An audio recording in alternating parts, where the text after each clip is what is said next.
বিয়ের এক সপ্তাহ আগে বয়ফ্রেন্ডের মৃত্যু সংবাদটা কর্ণপাত হতেই কেঁদে জ্ঞান হারিয়ে ফেলেছে বিভা। এই তো কিছু সময় আগে খবর এসেছে সুপারস্টার আরহাম আরাজ মারা গেছে। জানা গেছে কেউ খুব যত্ন নিয়ে তাকে খুন করেছে। শরীরের প্রতিটা অংশ যেন একটু একটু করে কাটা হয়েছে, যার দরুন বডি সাধারণ দৃষ্টিতে চেনা যাচ্ছে না। চিন্তিত মুখে ঘরময় পায়চারি করে যাচ্ছে বিবার বাবা ইফতেখার আহমেদ। মেয়ের জ্ঞান হারানোটা স্বাভাবিক, তবে পরবর্তী সময় নিয়ে ওনার যত রকম চিন্তা। প্রচন্ড জেদি ধাঁচের মেয়ে বিবা, চোখগুলো বড় বড় হওয়ায় একটু ক্রোধ হলেই যেন আত্মা কেঁপে ওঠে। বড়লোক বাবার একমাত্র মেয়ে হলেও অহংকার একদমই নেই, সাধারণভাবেই চলাফেরা করে। তবে রেগে গেলে বাঘি গরুতে এক ঘাটে জল খাওয়ার জন্য প্রস্তুত। বিবার সাথে আরাজের সম্পর্ক বছর দেড়েক হলেও পরিচয় কয়েক বছর যাবত। আরাজের ফ্যামিলির সাথে আহমেদ ফ্যামিলির বন্ধুত্বপূর্ণ সম্পর্ক, তার সূত্রপাত ধরে বিবার সাথে পরিচয় হয় আরাজের।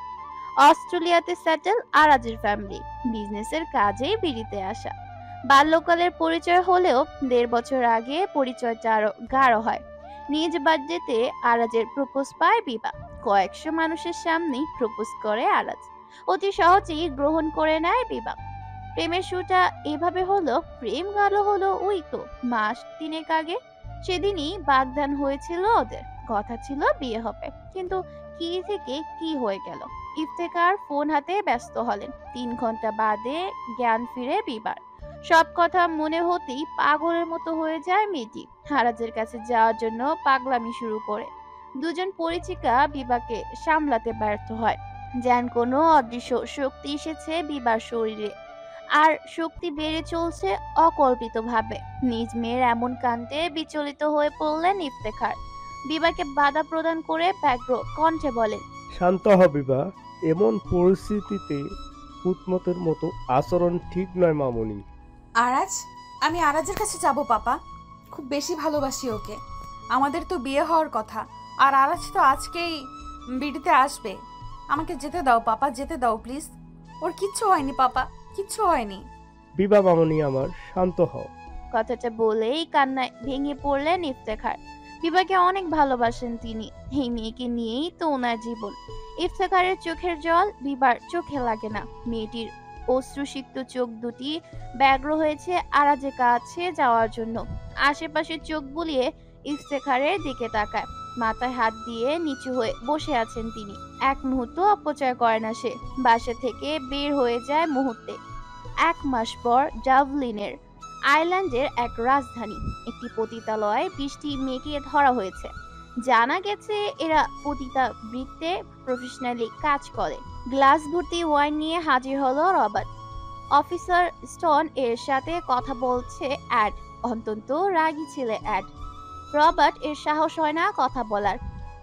স্টোনের সাথে কথা বলে এগিয়ে আসে অ্যাড।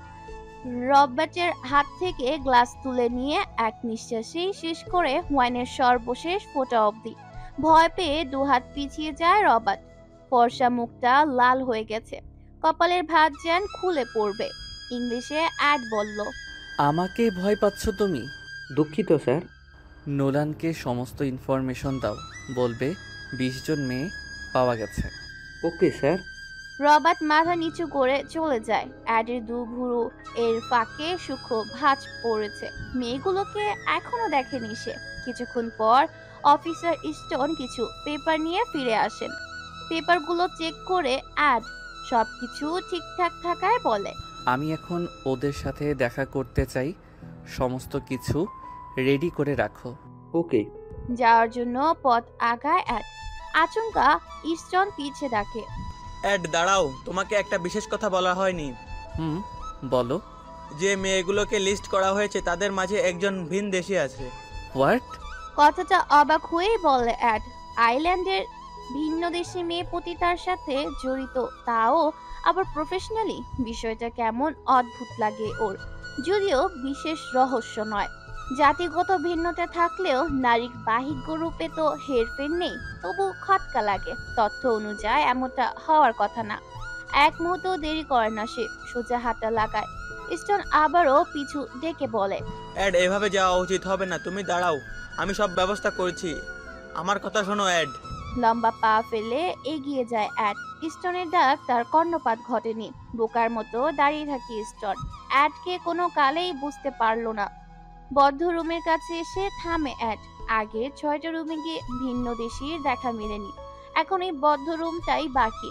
লম্বা করে দম নেয় ছেলেটা। ঘরটার আগা থেকে গোড়া অবধি দেখে নিয়ে স্থির করলো এই ঘরটাই যাবে সে।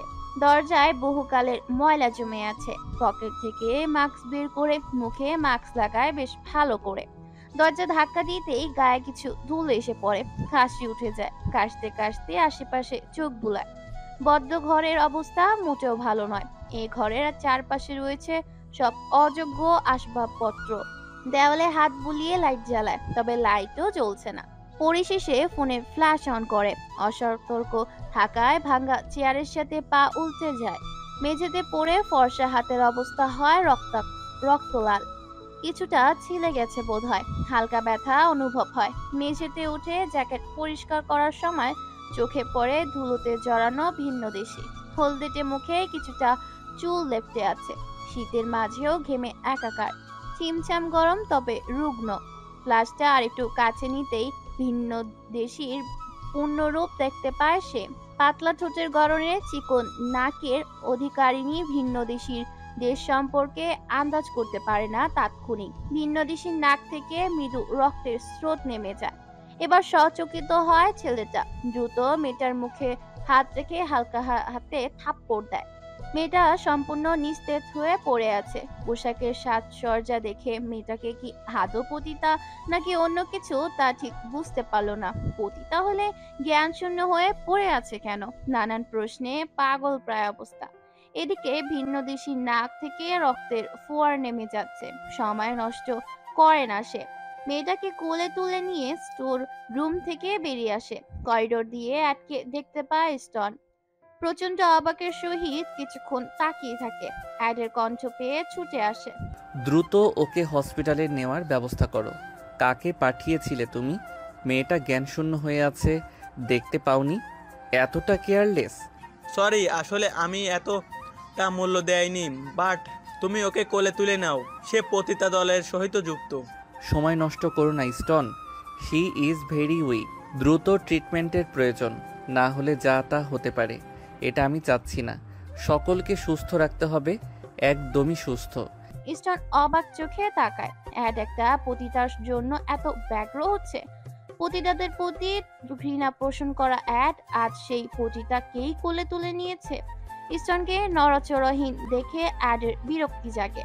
স্টোন, তুমি কি আমার কথা বুঝতে পারোনি? অ্যাডের চিৎকারে ধ্যান ভাঙে স্টোনের। মাথা নত করে বলে, আমি এখনই সব ব্যবস্থা করছি। দ্রুত পায়ে হাঁটা লাগায় স্টোন। ভিন্ন দিশিকে কোলে নিয়ে দাঁড়িয়ে থাকে অ্যাড। কেন যেন মনে হচ্ছে হিমে পতিতা হতেই পারে না। ওর মনের সাথে বাস্তবতা যেন উল্টো পথে চলছে। বিরক্ত হয় সে। কি করছে কিছুই বুঝতে পারছে না। কে এই ভিন্ন দেশি? কি বা তার আসল পরিচয়? কোন দেশের বাসিন্দা সে? চিন্তিত মুখে দাঁড়িয়ে আছে থিওডো। আর অপেক্ষা করা সম্ভব নয়। উপায় না পেয়ে কল করলো। কল রিসিভ হতেই ফার্সি ভাষায় বলল, এতটা জ্ঞানহীন কেন তুমি? তোমাকে বলেছিলাম আমার সাথে সন্ধ্যা 7টার মধ্যে দেখা করতে। এখন 9টা বাজে। তুমি কি আমার কথা শুনতে পাচ্ছ না Ed? I am sorry bro, আমি আসলে একটা কাজে আটকে গেছি। তোমাকে তো বললামই, সিরিয়াস কেস এইটা। তুমি বাসায় ব্যাক করতে পারো, আমি না হয় কিছুদিন পরে যাব। অ্যাড, তোমার সাহস দেখে অবাক হচ্ছে আমি। তুমি প্রচণ্ড রকমের বেয়াদব হয়ে গেছো। ড্যাড অন্তত রেগে আছে, মম তো কথাই বলছে না। আমি আর মানাতে পারছি না ওনাদেরকে। কালকের মধ্যে কানাডার যে কোনো ফ্লাইটে উঠবো আমরা, অ্যান্ড এটাই ফাইনাল। ব্রো, আমার কথা শোনো। আমি একটা কথা শেষ করতে পারে না অ্যাড। ওপাশ থেকে টুংটুং শব্দে তুলে কল কেটে যায়। ফোনের স্ক্রিনের দিকে তাকিয়ে শ্বাস ফেলে সে। থিওডোর নিজে ও রেগে আছে। কালকেই কানাডা ব্যাক করতে হবে। কাছের দেওয়ালের বাহিরে তাকিয়েছিল অ্যাড।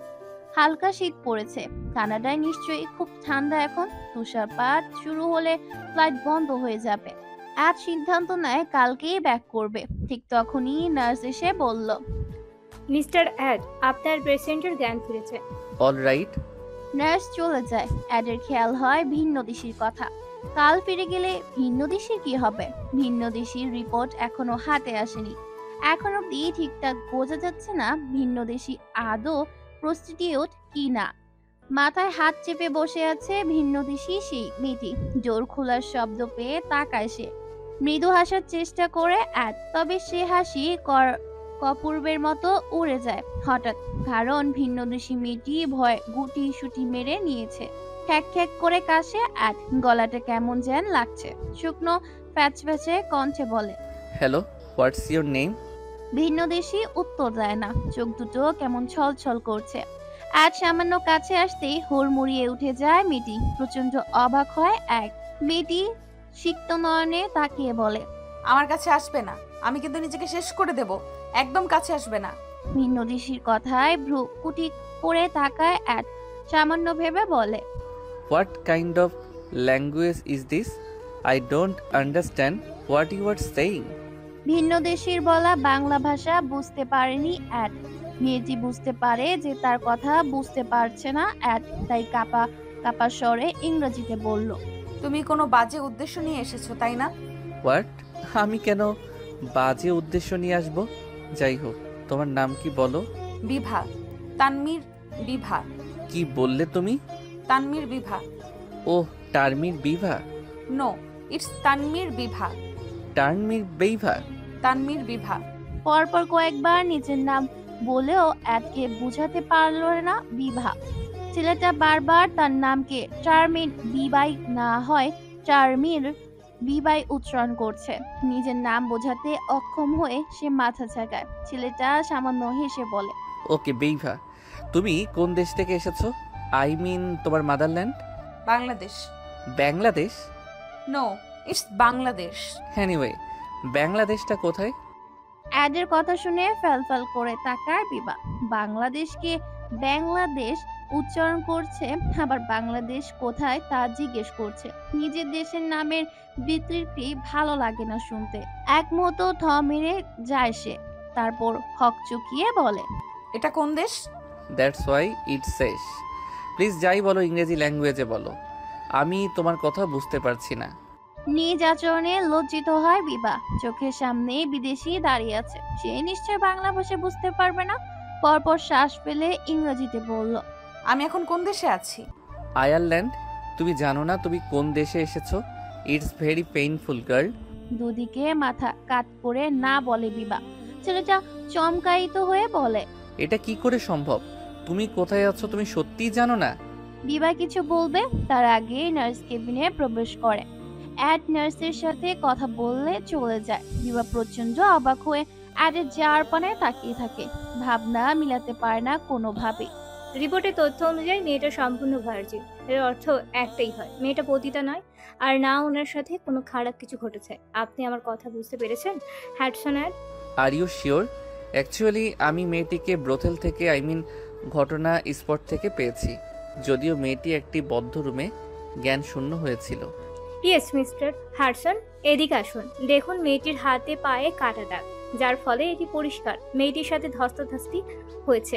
রিপোর্ট বলছে সি ইজ ওকে, বাট কি করে কি হয়েছে সেটা তো শুধুমাত্র পেশেন্টই বলতে পারবেন।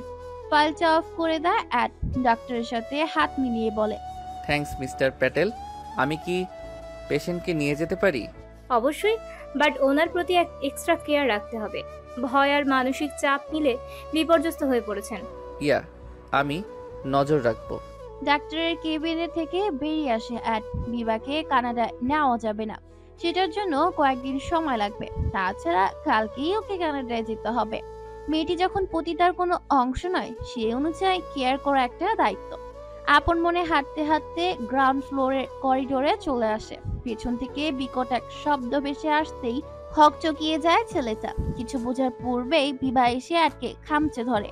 বিবার রক্তলাল চোখ দুটো গভীর দৃষ্টি দিয়ে তাকিয়ে আছে। নিজের বাহুর দিকে এক পলক তাকিয়ে বলে, বিভা, হোয়াট হ্যাপেন? উন্মাদের মতো দৌড়াচ্ছিলে কেন? হেল্প, প্লিজ আমাকে হেল্প করো। ওরা আমাকে নিয়ে যাবে, আমি যাব না ওদের সঙ্গে। প্লিজ হেল্প করো আমায়।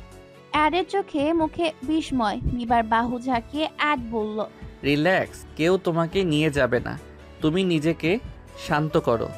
কাঁপতে থাকে মেয়েটা। অ্যাডের দিকে সিক্ত নয়নে তাকায়। অ্যাডের দৃষ্টির সাথে চোখাচোখি হয়। চোখ বুজে আসে হঠাৎ। হাজারো চেষ্টা করেও পারে না চোখ মেলে তাকাতে, যেন হারিয়ে যাচ্ছে কোথাও অচেনা পথে, সব এলোমেলো। মুখ দিয়ে ওরা আমাকে নিয়ে যাবে কথাটি উচ্চারণ করতে করতে লুটিয়ে পড়ে। হঠাৎ জ্ঞান হারানোয় অবাক হয় অ্যাড, তবে তবে সামলে নেয়। একটুর জন্য পড়ে যাচ্ছিল মেয়েটা। হন্তদন্ত হয়ে আছে নার্স। বিবাকে এক হাতে জড়িয়ে অ্যাড বলে, আপনাকে রেখে এসেছিলাম ওর কাছে, ও বের হলো কি করে? I am sorry sir. Ma'am আমার কোনো কথাই শোনেননি। উনি তো ঘুমিয়েই ছিলেন, তবে হঠাৎ করেই জেগে উঠলেন আর পাগলামি শুরু করলেন। আমি বাধা দেওয়ার চেষ্টা করায় আমাকে ধাক্কা মেরে ফেলে দেয়। নার্সের হাতের কনুইতে রক্ত লেগে আছে, যা দেখতে পেয়ে রাগ দমে গেল ওর। সাথে বেশ খারাপ লাগলো। নার্সের দিকে এক পলক তাকিয়ে বিবার দিকে তাকায়। হঠাৎ করে মেয়েটা এমন আচরণ কেন করলো? কারাই বা নিয়ে যাবে ওকে? এত গরমিলে আচানক বিরক্ত হয়ে পড়লো সে। জীবনে এত কেস সমাধান করেছে, তবে আজ একটু বেশি জটিল লাগছে। সবটা কেমন যেন বিষাক্ত। নার্সের সহায়তা বিবাকে কেবিনে বেডে শুয়ে দিয়েছে অ্যাড। হসপিটালের এলোমেলো পোশাকে মেয়েটাকে কেমন কেমন লাগছে। রুগ্ন শরীরটা নিতিয়ে গেছে বেশ, যা দেখতে ভালো লাগে না। একটু ভাবলো অ্যাড, তারপরই নার্সকে উদ্দেশ্য করে বলল, দ্রুত ওনার পোশাক বদলে দিন, আমি আধ ঘন্টার মধ্যে ওনাকে নিয়ে বের হব। খাবারের প্লেট নিয়ে আসে অ্যাড। বিবা নাক ফুলিয়ে আছে। সে দৃশ্য দেখে ধমক দেয় সে। হাত চমকা এমন করাতে কেঁপে ওঠে মেয়েটা। প্রায় ভরকে গিয়ে পিছিয়ে এলো দু হাত। অ্যাড রাগী দৃষ্টি দিয়ে বলে, একটা কথাও নয়, এবার খাবার ফেললে খারাপ কিছু হয়ে যাবে। তুমি উইক, যত্নের প্রয়োজন। রাগিও না আমায়, না হলে। চট করেই বোম ফাটায় বিবা। অচেনা কারো থেকে কিছু খাই না আমি। আমি তোমার চেনা। সে তো কয়েক ঘন্টার। বিভা প্লিজ বোঝার চেষ্টা করো, আমি তোমার উপর রাগ দেখাতে চাচ্ছি না, তবে তুমি আমায় রেগে যাওয়ার জন্য ফোর্স করছো। আমি ফোর্স করছি না। আর তুমি সেই বাজে লোকদের কেউ নও। সেই সবেরই বা প্রমাণ কি আছে? প্রমাণ? ফোঁস করে দাম ফেলে অ্যাড। বিবার দিকে খাবার প্লেট এগিয়ে দেয়। প্রচন্ড খিদে থাকলেও খাবারের প্লেটটা অবিলম্বে নাকচ করে বিবা। অ্যাডের ইচ্ছে হয় মেয়েটার মাথা ফাটিয়ে দিতে। নেহাতই অসুস্থ, না হলে কষিয়ে থাপ্পড় লাগিয়ে দিত। পকেট থেকে কার্ড বের করে বিবার হাতে ধরিয়ে দিয়ে বেশ বেশ আত্মগরিমা ফুটিয়ে তুলে মুখোচ্ছায়া দেয়। দেখে নাও, আমি আর নিতে পারছি না। ল্যাম্পপোস্ট। ইয়েস, ইউরোপের প্রতিটা দেশে আলো ছড়িয়ে দেওয়া আমার কাজ। রাত দিন, সময়, লাইফ এসবের কোনোটাই আর ম্যাটার করে না। আমি শুধুই একজন কর্মী। মানে? এটা একটা শান্তিপ্রিয় সংস্থা, ইন্টারন্যাশনাল সংস্থা, যা ইউরোপের মধ্যে সীমাবদ্ধ। প্রয়োজন হলে অন্য মহাদেশেও যাওয়া যাবে। মূলত অন্যায়কে প্রতিরোধ করে আলো ছড়ানোই এই সংস্থার প্রধান লক্ষ্য, আর আমি এটার চিফ মডারেটর। ভ্রুকুটি করে তাকায় বিবা। অ্যাডকে মাথা থেকে পা অব্দি দেখে নেয়। অস্বস্তি ভরা নয়ন তৈরি করে দুষ্টমি কণ্ঠে ছেলেটা বলে, প্লিজ এভাবে দেখো না, আমার লজ্জা করে ভীষণ। কথাটা শুনেই ফিক করে হেসে দেয় বিবা। অ্যাড সে হাসিতে দৃষ্টি দেয় না। খাবারটা টেবিলে রেখে বলে, খেয়ে নাও, আমাদের বের হতে হবে। আমি তোমাকে বিশ্বাস করব কি করে? কার্ডটা মিথ্যেও তো হতে পারে। নাকের পাটা লাল করে ফেলে অ্যাড। এই মেয়েটা কোনো সমস্যা নয়, বরং বড়সড় এক সমস্যা। পকেট থেকে চট জলদি ফোন বের করে ভিডিও অন করে। কিছুক্ষণ পর বিবার দিকে বাড়িয়ে দেয় ফোন। বিবা দেখতে পায় আন্তর্জাতিক ব্যাচ লাগানো হচ্ছে অ্যাডকে। কিছু বলবে তার আগেই সে বলে, কোনো কথা নয়, এখন আমার সাথে যাবে তুমি। আমি কয়েকদিন পর তোমাকে নিতে আসব। এখানেরই একটা বাসাতে তোমাকে রেখে যাব। চিন্তা করো না, সমস্ত ব্যবস্থা রয়েছে, কোনো অসুবিধা হবে না। ফিরে এসে তোমার সমস্ত কথা শুনবো। এখন সময় নেই। বিভা কোনো কথা বলার সুযোগই পায় না। হাওয়া হয়ে গেলেই অ্যাডের সাথে বেরিয়ে যায়। অ্যাডই হলো একমাত্র ভরসা, এছাড়া আর কোনো উপায় নেই। গাড়ি চালাচ্ছে অ্যাড। পরনে কালো জ্যাকেট, মাথায় ক্যাপ লাগানো, বাদামি চুলগুলো হালকা নড়ছে, চোখে সানগ্লাস। গায়ের পোশাকটা ঢিলে ঢালা হতে কতটুকু মোটা বা চিকন ঠিক বোঝা যাচ্ছে না।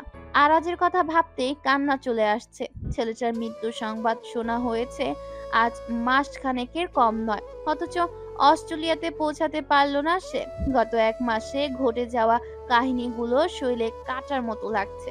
ঝমঝম করে উঠে শরীর, গা গুলিয়ে বমি আসে হঠাৎ। হাতের তালু দিয়ে অ্যাডের বাহুতে স্পর্শ করে। গাড়ি ড্রাইভ বন্ধ করে বিবার বাহু টেনে ধরে ছেলেটা। তবে মেয়েটার চোখ মুখ কেমন ভয়ঙ্কর দেখাচ্ছে দেখে অ্যাড বেশ কিছুটা চিন্তিত বোধ করে। গাড়ি থেকে নেমে বমি করে বিবা। দ্রুত পানি নিয়ে আসছে অ্যাড। বিবার শরীর ক্রমশ দুর্বল হয়ে যাচ্ছে। পানি নিয়ে মুখ ধুয়ে নিয়ে অ্যাডকে বলল, আমি আরাজের কাছে যাব, প্লিজ আমাকে নিয়ে চলো। আমার আর সহ্য হয় না, আমি বোধহয় আর বাঁচবো না। বিভা, কী সব বলে যাচ্ছ? কী সব ল্যাঙ্গুয়েজ ব্যবহার করো? আমি কিছুই বুঝতে পারি না। ইংরেজিতে বলবে প্লিজ। সচকিত হয়ে এসে অ্যাডের কাছে সব কথা বলা যাবে না। কে জানে হ্যাট নামক বিদেশি অপরিচিত ছেলেটার মন কেমন। উপরে ভালো, অথচ ভেতরে ভেতরে খুব বাজে স্বভাব হওয়াটা অস্বাভাবিক তো নয়। মৃদু হাসার চেষ্টা করে সে। হ্যাট কর্কশ কণ্ঠে বলে, আমার কাছে এত সময় নেই, দ্রুত তোমাকে পৌঁছে দিতে হবে। সারি সারি গাছের সমাহারের মাঝে লম্বা রাস্তা যেন অসাধারণ সৌন্দর্য ফুটিয়ে তুলেছে। তবে এই সৌন্দর্য বিবার মনকে মানাতে পারে না। হারাজের ভাবনাগুলো একতলা কান্না হয়ে আটকে আছে বুকের মধ্যভাগে। কি করে হলো এমন? হারাজের মৃত্যু যেন মেয়েটার জীবনকে বিষাক্ত করে দিয়েছে। অনিশ্চয়তার মাঝে হাত বুলিয়ে চলছে বিবা।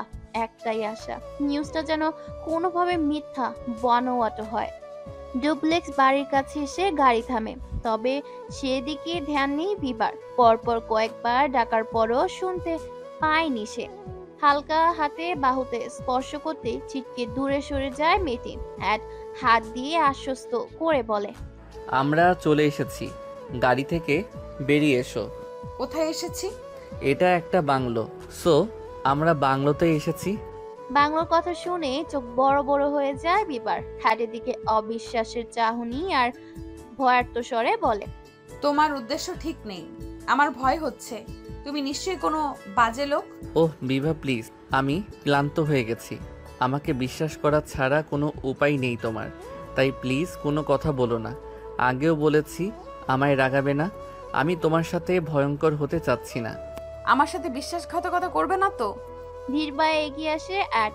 বিবার হাতে হাত রেখে বলে, ট্রাস্ট মি, আমি তোমার কোনো ক্ষতি করব না, আর না কাউকে করতে দিব। আমি কানাডা যাচ্ছি, 1 সপ্তাহের মধ্যে ফিরে আসব। নিজের খেয়াল রেখো, তোমার কথা মনে পড়বে। উত্তর দেয় না মেয়েটা। অ্যাড ক্লান্তময় এক নিঃশ্বাস ফেলে। চারপাশে যেন দীর্ঘ নিঃশ্বাসে ভরপুর। অদ্ভুতরে লাগে সব। এত সৌন্দর্যের মাঝে ও সব কেমন তিক্ত। অশ্রুতে ভিজে যায় চোখ। অ্যাডের দিকে তাকিয়ে বলে, আমি অপেক্ষায় থাকবো। তুমি প্রমিস করেছো আমাকে সাহায্য করবে, বিশ্বাস করলাম আমি। আশা করি ঠকাবে না। থমকে যায় অ্যাড। পেছন ফিরে বলে, তোমার জীবনের ল্যাম্পপোস্ট হয়ে ফিরবো আমি। কথা দিলাম, নির্ঘুম রাত্রি গেলেও তোমায় সাহায্য করতে এক বিন্দু ক্লান্ত হব না। অ্যাড চলে যায়। শিশির ভেজা সবুজ ঘাসে বসে পড়ে বিবা। ঘাসে জমে থাকা বিন্দু পানির কণা ভিজিয়ে দেয় তার পরনের ট্রাউজার। আকাশের দিকে তাকিয়ে চিৎকার করে ওঠে। অশ্রুতে পূর্ণ টলটলে দুটি চোখ। আমি কারোর জীবনে আলো হতে পারিনি, সবার জীবন থেকে সুখ কেড়ে নিয়েছি। সবাই আমার জন্য বিপদে পড়ে। আমি আসলেই খারাপ। ঝমঝমে কাঁদে সে। চোখ মুছে নিয়ে বাংলো দিকে হাঁটা লাগায়। হাঁটা পথেই উচ্চারণ করে, আলো হয়েও হয়েছে আধার। এত নিষ্ঠুর কেন হলেন সৃষ্টিকর্তা? বিবাকে দেখাশোনার জন্য 2জন মহিলা সার্ভেন্ট রাখা হয়েছে। এমিলি আর এলা, 2 বোনই যথেষ্ট হেল্পফুল। কয়েক ঘন্টা যাবৎ যথেষ্ট কেয়ার করেছে বিবার। ভীষণ ভাষী, মিষ্টি ভাষী 2 বোনই ইংরেজি ভাষায় চটপটে কথা বলে, যদিও তারা আইরিশ ভাষাতে তেমন দক্ষ নয়। এমিলির সাথে কথা বলে জানতে পেরেছে হ্যাঁ তাদেরকে করা নির্দেশনা দিয়ে গেছে যাতে করে কোনোভাবে অসুবিধা না হয় বিবার। চাও নিয়ে বেরিয়েছে মাত্র, তখনই এলার কণ্ঠে মিষ্টতা কানে আসে। ব্রিভা লাঞ্চের সময় হয়ে গেছে সুইটার, দ্রুত ডাইনিংয়ে আসো। আসছি এলা, চুলগুলো শুকিয়ে নেই। ওকে ডিয়ার, লেট করো না। তোয়ালে দিয়ে ভালো করে চুল মুছে নেয় বিভা। হেয়ার ড্রায়ারের গরম হাওয়া চুলের সাথে সাথে শরীরকেও উষ্ণতা দেয়। দম ফলে বিভা। এমিলি আর এলা ও তার নাম ঠিক করে উচ্চারণ করতে পারে না। কি একটা সমস্যা! এমনকি বাংলাদেশের নামে কোনো দেশ আছে তারা জানেই না। এক মুহূর্তের জন্য প্রচন্ড রাগ হলো মেয়েটার। কেন জানবে না তার দেশের কথা? সুজলা সুফলা শস্য শ্যামলা প্রাকৃতির সৌন্দর্যে ভরা বাংলাদেশকে কে না চেনে? বড়ই অন্যায়, বড় অন্যায়, শুধু বড় অন্যায় নয়, হে যেন মহাপাপ। এমিলির ধাক্কাতেই ধ্যান ভাগে বিবার। হেয়ার ড্রায়ারটা হাতে নিয়ে বলে, হ্যালো, এটা কি করছিলে? কি একটুর জন্য শরীর পুড়ে যেত? দুঃখিত এমিলি, আমি আসলেই অসুস্থ। বিবার অসহায় কণ্ঠে মায়া হয় এমিলির। বিবা ওর থেকে বছর 5 ছোট হবে, তবু ও বন্ধুর মতোই সঙ্গ দেওয়ার চেষ্টা করছে। মাথায় হাত বুলিয়ে বলে, চিন্তা করো না মেয়ে, সব ঠিক হয়ে যাবে। গড তোমার সাথে আছেন। একটু করে ঠোঁট প্রসারিত করে বিবা। এমিলির হাতে হাত রেখে উঠে দাঁড়ায়। হেলা খাবারের ট্রে হাতে রুমে প্রবেশ করে। বিচলিত হয়ে বিবা বলে, এ কি, খাবার রুমে নিয়ে আসলে কেন এলা? তোমার লেট হচ্ছিল তাই ভাবলাম তোমার রুমেই লাঞ্চ করা যাক। আচ্ছা, বসো তোমরা। বিদেশি খাবারে ভরপুর ট্রে, ক্রুবিন্স, আইরিশ স্ন্যাক্স, স্যুপ আর শমস, সাথে আছে আইরিশি মধু পানীয়। খাবারের তালিকা বিশাল হলেও এগুলো হালাল নাকি তা জানা নেই বিবার, তাই শ্যামস আর স্যুপ তুলে নিল। বাকি খাবারগুলো স্পর্শ করলো না মেয়েটি। এদিকে এলা আর এমিলি আয়েশ করে আইরিশ মধু পানীয় পান করছে। বিবা তীক্ষ্ণ দৃষ্টিতে তাকিয়ে থাকে। এটা নিশ্চয়ই নেশাক্ত পানীয়। বিবার খাওয়া শেষ হলে এমিলি তার দিকে ওয়াইন বাড়িয়ে দেয়। হাত দিয়ে নাকচ করেছে। এলা বলে, ওয়াইন পান করো না কেন তুমি? এটা আমার জন্য হালাল নয় এলা, তোমরা পান করো। হালাল? ইয়েস, আমি মুসলিম। গালে হাত দিয়ে এলা বলে, তুমি মুসলিম? ও মাই গড। বিবা একটু হাসে। কিছুক্ষণ মাথা নিচু করে বসে থাকে। এমিলি আর এলা কাজ করছে। হঠাৎ করে এমিলির কাছে ছুটে যায়। বিবার বাহু চেপে ধরে এমিলি বলে, কি হয়েছে ব্রিভা? তুমি এমন করে শ্বাস নিচ্ছ কেন? আমি ঠিক আছি এমিলি, আসলে একটা সাহায্যের প্রয়োজন। হ্যাঁ বলো। তুমি কি তোমার ফোনটা দিতে পারবে এমিলি? ফ্যাল করে তাকায় এমিলি। তাকে বারবার করে বলেছে বিবাকে ফোন না দিতে, তবে তার ইচ্ছে হয় ফোনটা দেওয়ার। হ্যাডের আদেশকে তুচ্ছ করে ফোন তুলে দেয় এমিলি। কৃতজ্ঞতায় উজ্জ্বল হয় বিবার দু চোখ। এমিলি দু ঠোঁটের মাঝে ফাঁকা রেখে হাসে। বিবার মাথায় হাত বুলিয়ে দেয়। মৃদু স্বরে বিবা বলল, ধন্যবাদ এমিলি, তোমার উপকার আমি কখনোই ভুলবো না। থমথমে মুখে বসে আছে বিবা। সোশ্যাল মিডিয়ায় কোনো কিছুই কাজ করছে না। তার সমস্ত ডিটেলস অফ করে দেওয়া হয়েছে। ইফতেখারের নাম্বারে ফোন করা যাচ্ছে না। সব কেমন এলোমেলো হয়ে গেছে। ডুকরে কেঁদে ওঠে বিবা। প্রিয় মানুষের দেখা পাওয়া হবে না, আর না হবে ইফতেখারের সাথে দেখা। উন্মাদের মতো বাসা থেকে পালিয়ে এসেছিল সে। একবার পেছন ফিরেও তাকায়নি। আরাজের স্মৃতি যেন পাগল করে যাচ্ছে। আরাজের মৃত্যুর সংবাদটা এখনো কানে কাছে বেজে চলছে। মনে পড়ে যায় প্রিয় মানুষের দেওয়া প্রথম 100খানা সাদা গোলাপ। শুভ্র সাদা গোলাপ নিয়ে সাজিয়ে দিয়েছিল বিবাকে। কত শত রঙিন স্বপ্ন, একসাথে পথ চলা, সবকিছু নিমিষে শেষ হয়ে গেল। বুকে পাথর চেপে বসে আছে বিবা। হিয়ার মাঝে ভীষণ জ্বালা হচ্ছে। বুকের ভিতর একাকার সমান ভালোবাসা জমিয়ে রাখা প্রিয় মানুষটির জন্য। সমুদ্র উতাল করা সেই দৃশ্য বুক কাঁপিয়ে তুলে। বারবার ভেসে আসে হেডলাইন, সুপারস্টার আরহাম আরাজ মারা গেছেন। বালিশে মুখ গুজে দেয় বিবা। চিৎকার করে ওঠে। হঠাৎ পিঠে কারো স্পর্শ পায়। এলার চোখে মুখে বিস্ময়। বিবা চোখ মুখ মুছে উঠে দাঁড়ায়। এলার হাতে হাত রেখে বলে, কিছু বলবে? তুমি কাঁদছো ব্রিভা? আমরা কি কোনোভাবে তোমাকে কষ্ট দিয়েছি ডিয়ার? না এলা, তোমরা কেন কষ্ট দিবে আমায়? তোমরা তো খুব ভালো। কষ্ট তো আমি ভাগ্যে লিখে নিয়ে এসেছি। পেছন থেকে এমিলি বলে, একই কথা বলছো তুমি ব্রিভা? এটা একদমই বাজে কথা। গডের ওপর বিশ্বাস রাখো। আশাহত কেন হচ্ছ? তোমার সমস্যা নিশ্চয়ই সমাধান হবে। Think, be positive. সত্যি বলছো এমিলি?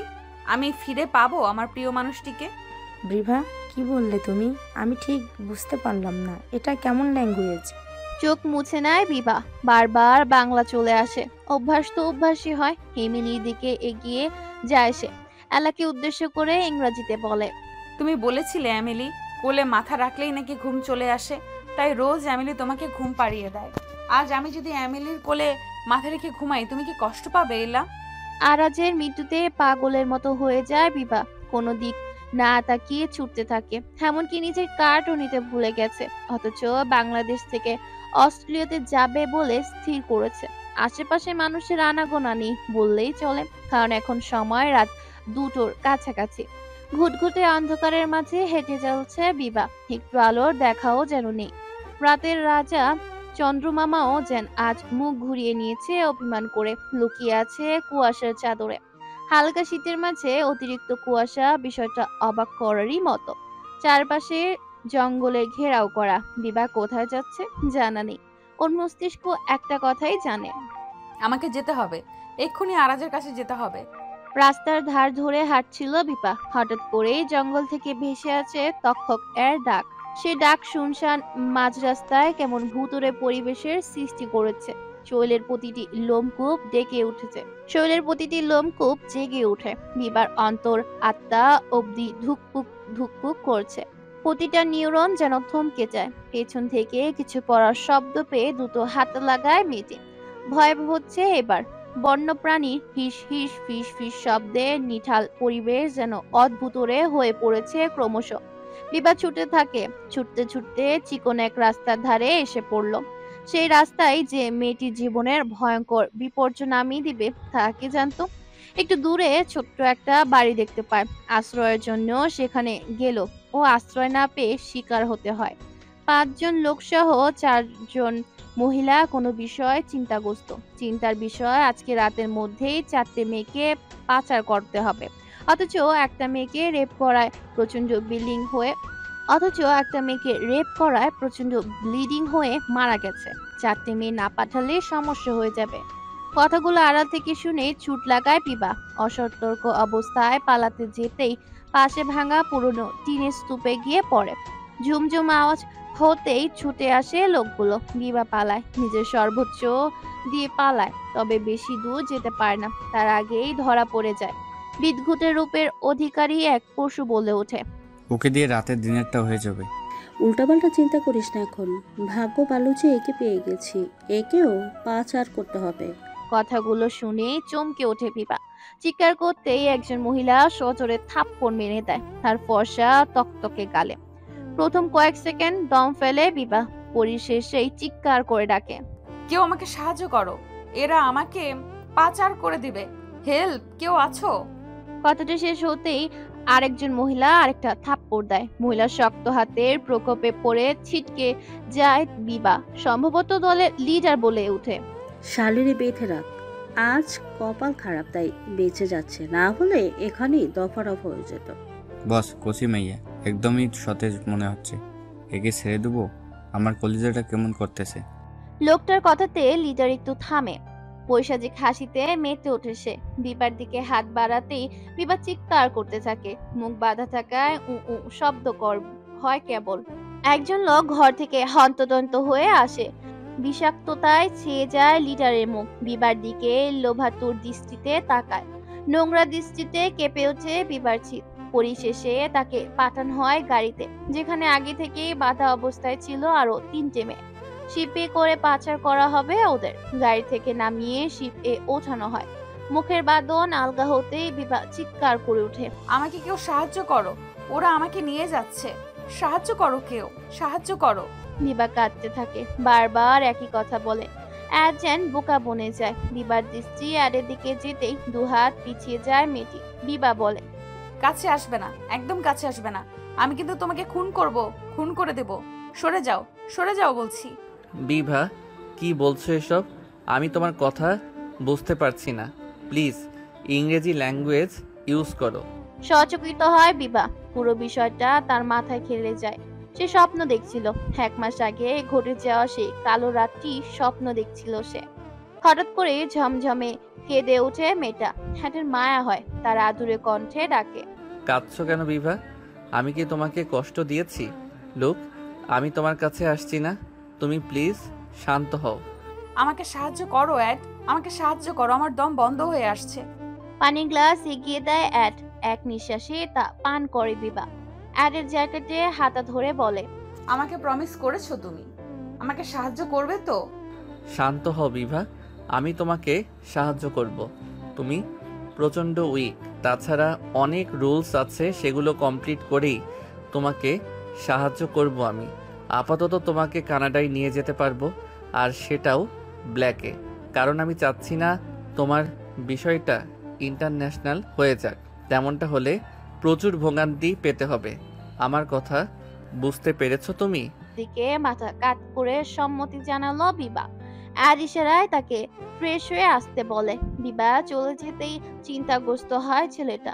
আজ 7 দিন ধরে বিভা তার কাছেই আছে, চাইলেই বিভার সমস্ত পরিচয় বের করতে পারে, কিন্তু বিষয়টা পার্সোনালি ট্রিট করতে চাচ্ছে। ঘটনা ভাইরাল হলে বিভার জীবনে বিপর্যয় হতে পারে, আর কোনো মতেই সেটা চায় না। ফ্রেশ হয়ে আসে বিভা, তোয়ালা এগিয়ে দিয়ে অ্যাড বলে, গল্প করি চলো। টেরেসে বসে আছে বিভা আর অ্যাড। নীল চোখ দুটো কেমন আকর্ষণীয় লাগছে। বিভা এক পলক তাকিয়ে চোখ নামিয়ে নেয়। গার্ডেনে বিশাল পাইন গাছের সারি, কোথাও একটা ময়লা আবকাশ নেই। অত্যন্ত পরিষ্কার পরিচ্ছন্ন বাংলো, মনে হচ্ছে সারাক্ষণই কেউ পরিষ্কার করে চলছে। মন ভরে শ্বাস নেয় বিভা। যানবাহনের আওয়াজ কানে আসে না।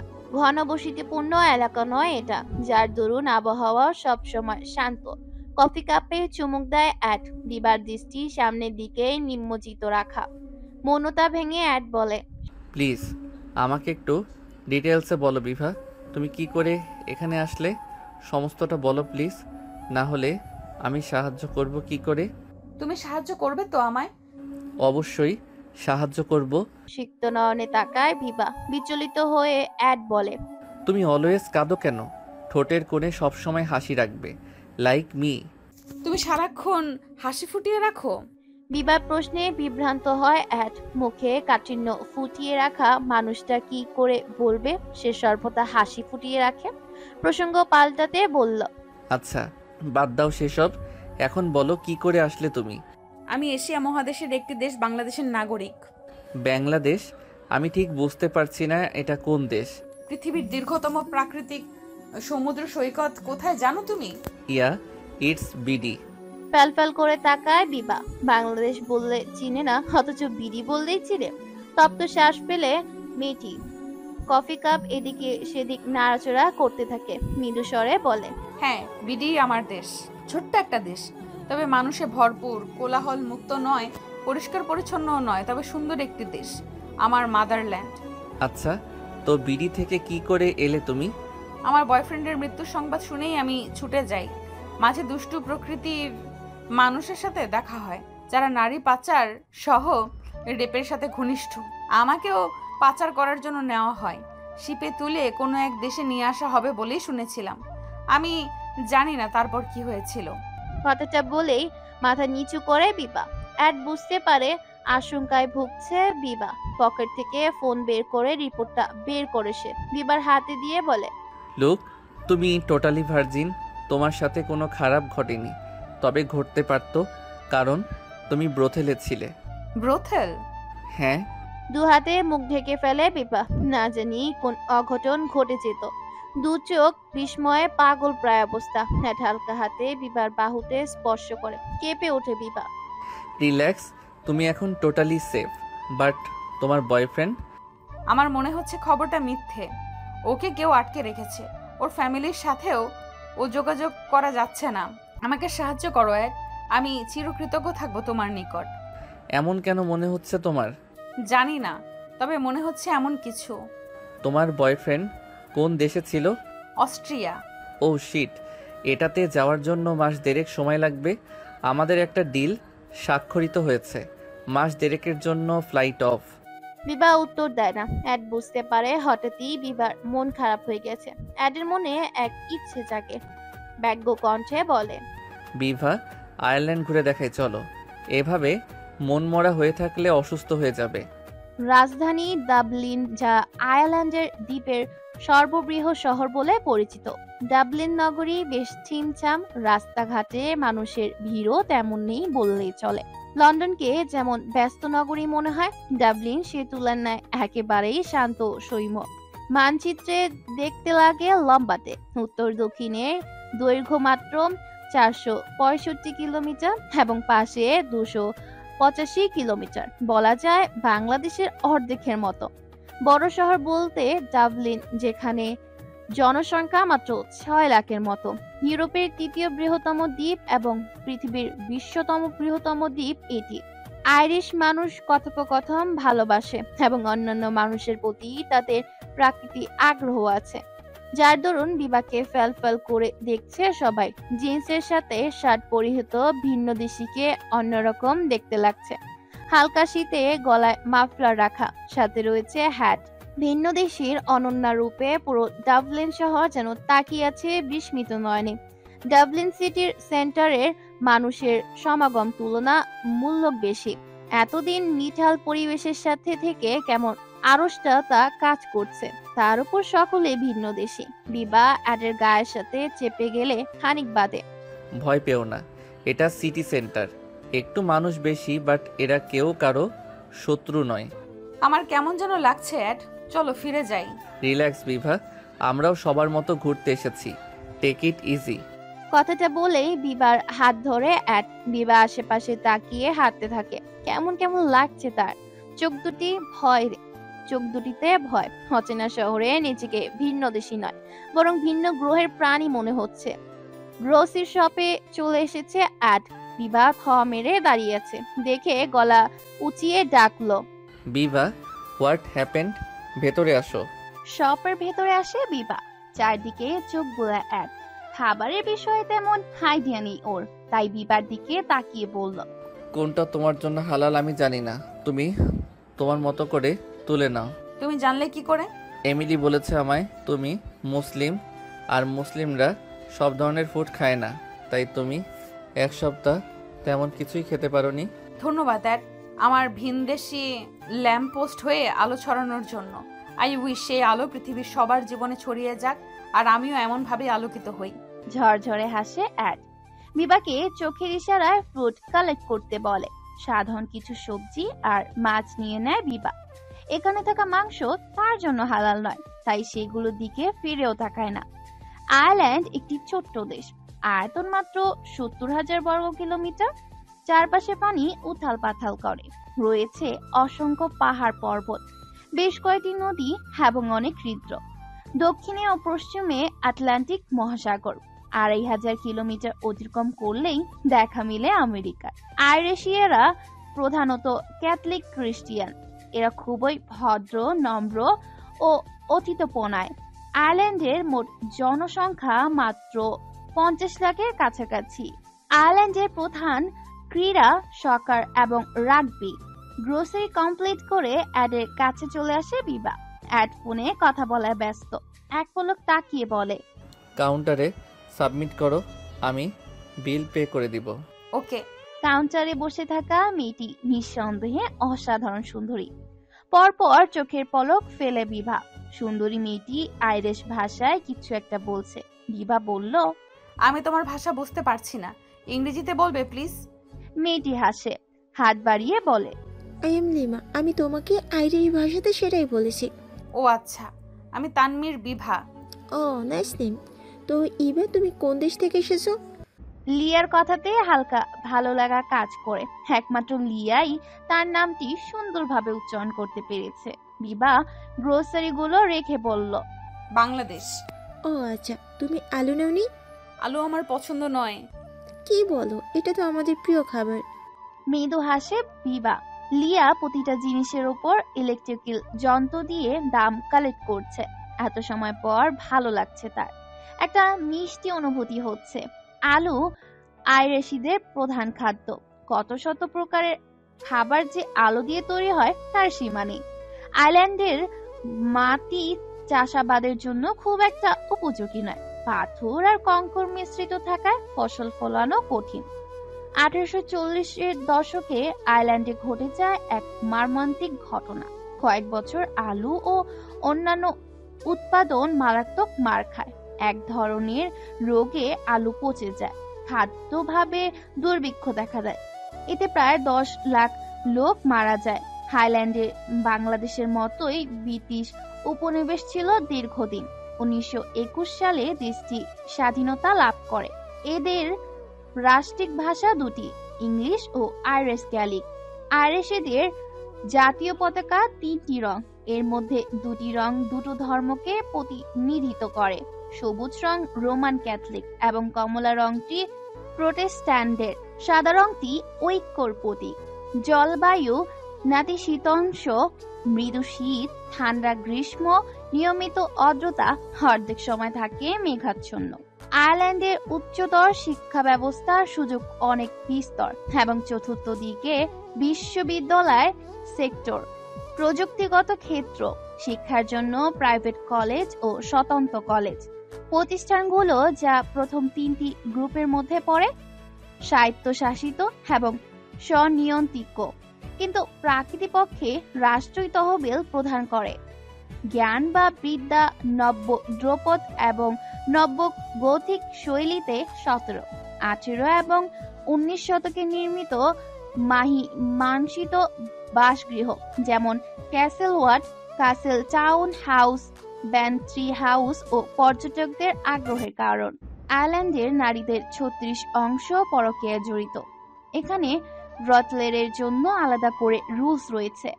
মুক্তভাবে অনেক ব্যবসায়ী ব্রথলে চালায়, যার বিরুদ্ধে রয়েছে কিছু সংস্থা। তারও একটি হলো ল্যাম্পপোস্ট। খ্রিস্টান হলেও এইসব বিষয়ে বেশ কঠোর অ্যাড। তাই তো দীর্ঘ 6 বছর ধরে এই সংস্থা পরিচালনা করে চলছে। অ্যাডের ইচ্ছে ভিন্ন দেশের কল্যাণ সাধনা করা। 26 বছর বয়সী এই তরুণ সাফল্য পেয়েছে, তবে তার কাজের বিপক্ষে রয়েছে তার নিজের ফ্যামিলি। রাতের আলোতে ডাবলিন শহরকে দিনের চেয়েও সুন্দর মনে হয়। আলো ঝলমল রাতের আধারে শত শত পর্যটক ক্যামেরা কাঁধে ঝুলিয়ে ছবি তুলতে ব্যস্ত সময় পার করেন। সাহিত্যের জন্য ডাবলিন একেবারেই অন্যরকম। খানকার সাহিত্য আসরগুলো সুগিরিখানার মতো। সাহিত্য আর সুরায় এক অন্যবাদিত মিল যেখানে উপভোগ করার মতো। ডাবলিন লিটারেল পাল্প করে যে কেউ ঢুকে যেতে পারে। পানশালা আর সাহিত্য এখানে একাকার, একেবারে আনন্দের মধ্য দিয়ে সাহিত্য। এই ডাবলিন শহরে আসতেন জেমস জয়েসের মতো বিখ্যাত আইরিশি ঔপন্যাসিক ও কবি সাহিত্যিকরা। ম্যাগাজিন পড়ে এইসবই জানতে পারল বিভা। ভাষায় ফিরে এসে ক্লান্ত হয়ে পড়ল মেয়েটি। মনের অবস্থাও ভালো নয়। এদিকে কোনো ফোনও নেই তার কাছে। বারবার এমিলির ফোন চাইতেও লজ্জা করে। থমথমে মুখে বসে আছে মেয়েটি। চোখের কার্নিশে পানি জমেছে। সারাক্ষণ কেঁদেই সময় পার হয়। হন্ততন্ত হয়ে আসে অ্যাড। বিভা শুধায়, কি হয়েছে অ্যাড? তোমার খাবারটা রান্না করতে পারছে না এমিলি। যে যে জিনিস এনেছো তাতে কোনো রেসিপি ওদের জানা নেই। তুমি তো সেদ্ধ খাবার খেতে পারো না। আমিও রান্না করতে পারি না। বাসায় নুডলস আছে? ইয়েস, বাট তুমি কি এটাই খাবে? কাউচ থেকে উঠে দাঁড়ায় বিভা। বলবে কি বলবে না দ্বিধায় পড়ে। হ্যাডের সামনে এসে কাচুমাচু করতে থাকে। লম্বাটে দেহের অধিকারী অ্যাডের দিকে তাকাতে মাথা উঁচু করতে হয়। সে বলল, আমি কি তোমার ফোনটা পেতে পারি? সেখানে বাঙালি খাবারের রেসিপি দেখে নেব। ওহ, দ্যাটস গ্রেট। আমি তো ভুলেই গিয়েছিলাম তোমার ফোন নেই। কাল এনে দিব। এখন আমার ফোন থেকেই রেসিপি দেখে নাও। ধন্যবাদ অ্যাড। তুমি না থাকলে আমি আজ কিছু পৈশাচিক মাংসের খাদ্য হয়ে যেতাম। বিভা, এমনটা বলতে নেই। গড তোমাকে দেখার জন্য আমাকে এঞ্জেল হিসেবে পাঠিয়েছেন। ডোন্ট ওয়ারি, আমি তোমার ক্ষতি হতে দিব না। ল্যাম্পপোস্ট হয়ে তোমার পাশে থাকবো। সর্বদা আলোয় ঝলমলে করো তুমি। আজ রাতে কানাডার উদ্দেশ্যে রওনা হবে অ্যাড আর বিভা। এমিলি আর এলার মন খারাপ। এই কয়েকদিনে যেন খুব আপন হয়ে গেছে। বিভার মনেও দাগ কেটে গেছে। এমিলি আর এলাকে জড়িয়ে ধরে। এমিলি বলে ওঠে, বিদায় বেলা মন খারাপ করতে নেই। সম্ভব হলে আবার এসো আমার শহরে। অবশ্যই আসবো এমিলি। তোমাদের ভোলা যায় বলো? ব্রিভা, তোমাকে আমি খুব পছন্দ করি। ও এলা, আমিও তোমাকে পছন্দ করি প্রিয়। আবার দেখা হবে আমাদের। এলার চোখে পানি চিকচিক করে। এলার বয়স বছর 21 আর বিবার বয়স 22। দুজনে সমবয়সী বটে। অন্যরকম সম্পর্ক দুজনের। বিবার চোখ ফেটে জল গড়ায়। একটু হেসে বিদায় জানায় সকলকে। আয়ারল্যান্ডের রাজধানী ডাবলিনের কাছেই বেলফাস্ট শহর। এখান থেকে 3.5 ঘন্টার রাস্তা লিমরিক। আয়ারল্যান্ডের ছোট্ট একটা শহর। লিমরিককে বিনা নোটিশে সারা বেলা বৃষ্টি হয়। অবশ্য মন চাইলে রোদও ওঠে মাঝে মধ্যে। ঠান্ডা বাতাস বেরশিকের মতো শরীরে কাঁপুনি দেয়। লিমরিকের এক অংশে রয়েছে আবার আটলান্টিকের বিশালতা, আরেক অংশে দিগন্ত বিস্তার পাহাড়, ভেড়ার খামার আর সরিষার ক্ষেত প্রাকৃতি জুড়ে। সবুজে যেন শেষ নেই এই লিমরিক শহরে। রাস্তার পাশে টিউলিপের বাগান আইরিশ শহরের অন্যতম আকর্ষণ। বিভা অ্যাডকে প্রশ্ন করল, আমার জন্য অনেক টাকা খরচ হচ্ছে তাই না? আমি তোমাকে সব টাকা ফেরত দিয়ে দেব। সত্যি ফেরত দিয়ে দিবে? কথাটা রসিকতার স্বরেই বলে অ্যাড। বিভা লম্বা করে শ্বাস নিয়ে ধীর কণ্ঠে বলে, হ্যাঁ। শোধ দিবে তাই না? তেমনটা নয় অ্যাড, আমি তো শুধু বলছিলাম। বিভা কথাটা পূর্ণ করতে পারে না, তার আগেই সজোরে ব্রেক কষে অ্যাড। বিভার দিকে তাকিয়ে বলে, প্লিজ বিভা, এই বিষয় নিয়ে আর কোনো কথা বলবে না, আমি রেগে যাব। কিন্তু অ্যাড। স্টপ ইট বিভা। ধমক খেয়ে দমে যায় বিভা। হ্যাডের চোখে মুখে হতাশা। গাড়ি থেকে নেমে আসে সে। সরি অ্যাড, এখানে নেমে গেলে কেন? ক্লিফ অফ মোহের দেখার জন্য। সেটা কি? দেখলেই বুঝবে, আসো। গাড়ি থেকে নেমে যায় বিভা। অ্যাড আশেপাশে চোখ বুলিয়ে নেয়। সন্তপনে বিবার হাতটা নিজের হাতের মাঝে আবদ্ধ করে, বাদামি রঙা চুলগুলো উল্টে নেয়। তারপরেই জ্যাকেটের টুপিটা মাথায় দিয়ে নিল। অ্যাডের কাণ্ডে প্রশ্ন করে বিভা, কি হয়েছে অ্যাড? আমাকে আড়ালে থাকতে হয় বিভা। আয়ারল্যান্ডের কিছু সাংঘাতিক লোকজন আমাকে মারার জন্য সর্বদা অপেক্ষা করে আছে। কি বলছো অ্যাড? এখান থেকে চলে যাচ্ছি না কেন আমরা?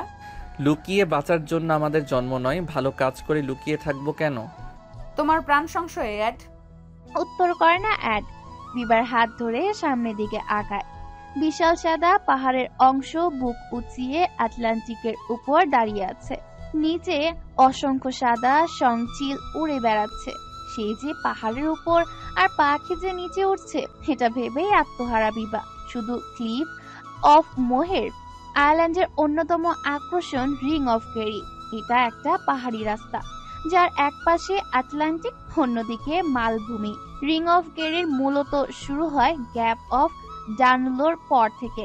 গ্যাপ অফ ডানলো হলো দুই পাহাড়ের মাঝখানের বিরাট এক হৃদ্র।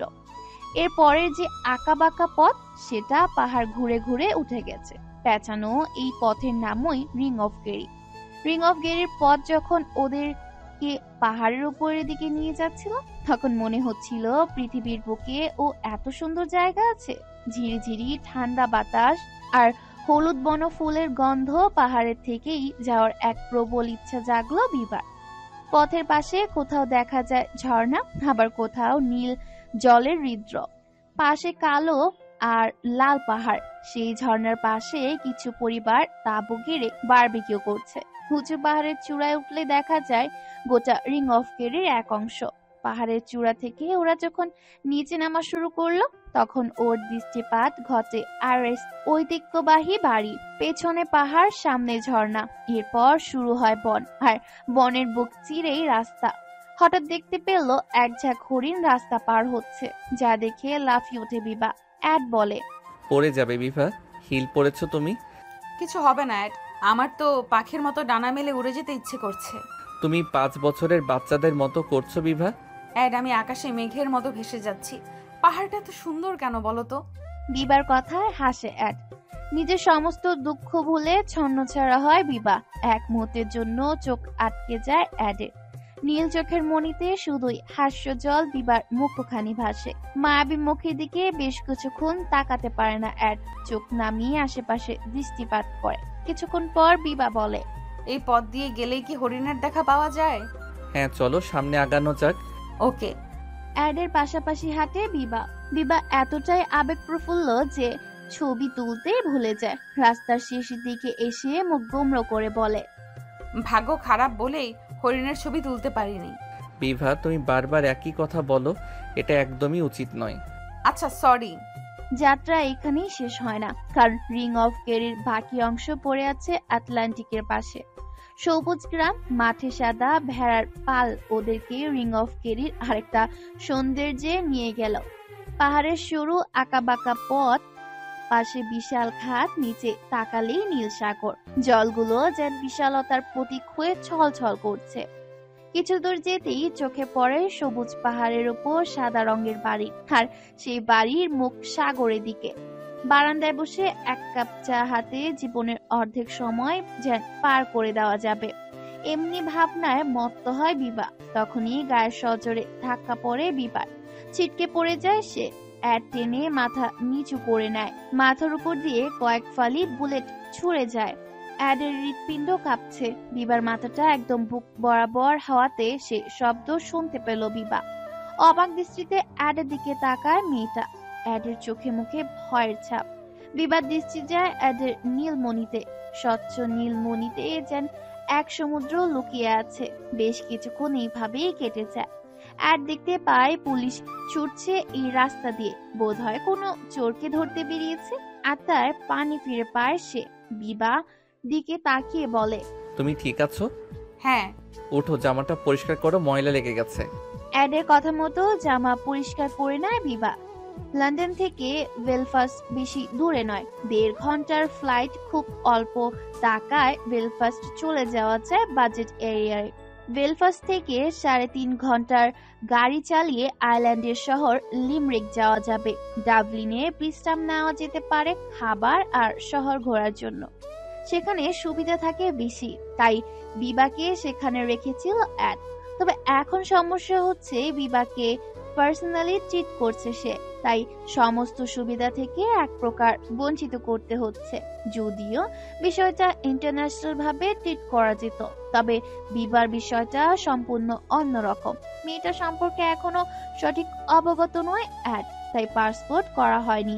তাছাড়া অনেক রকমের ভেজালও হতো, তাতে সময়ও লাগবে অনেক, যার ফলে ডাবলিন থেকে বিভাকে নিয়ে কানাডা যাওয়া যাবে না। এতে করে নানা ঝামেলা হবে, ভাইরাল হয়ে যাবে বিষয়টা। আর আয়ারল্যান্ডের একদল হায়না অ্যাডকে আক্রমণ করার জন্য সুযোগ খুঁজে চলেছে।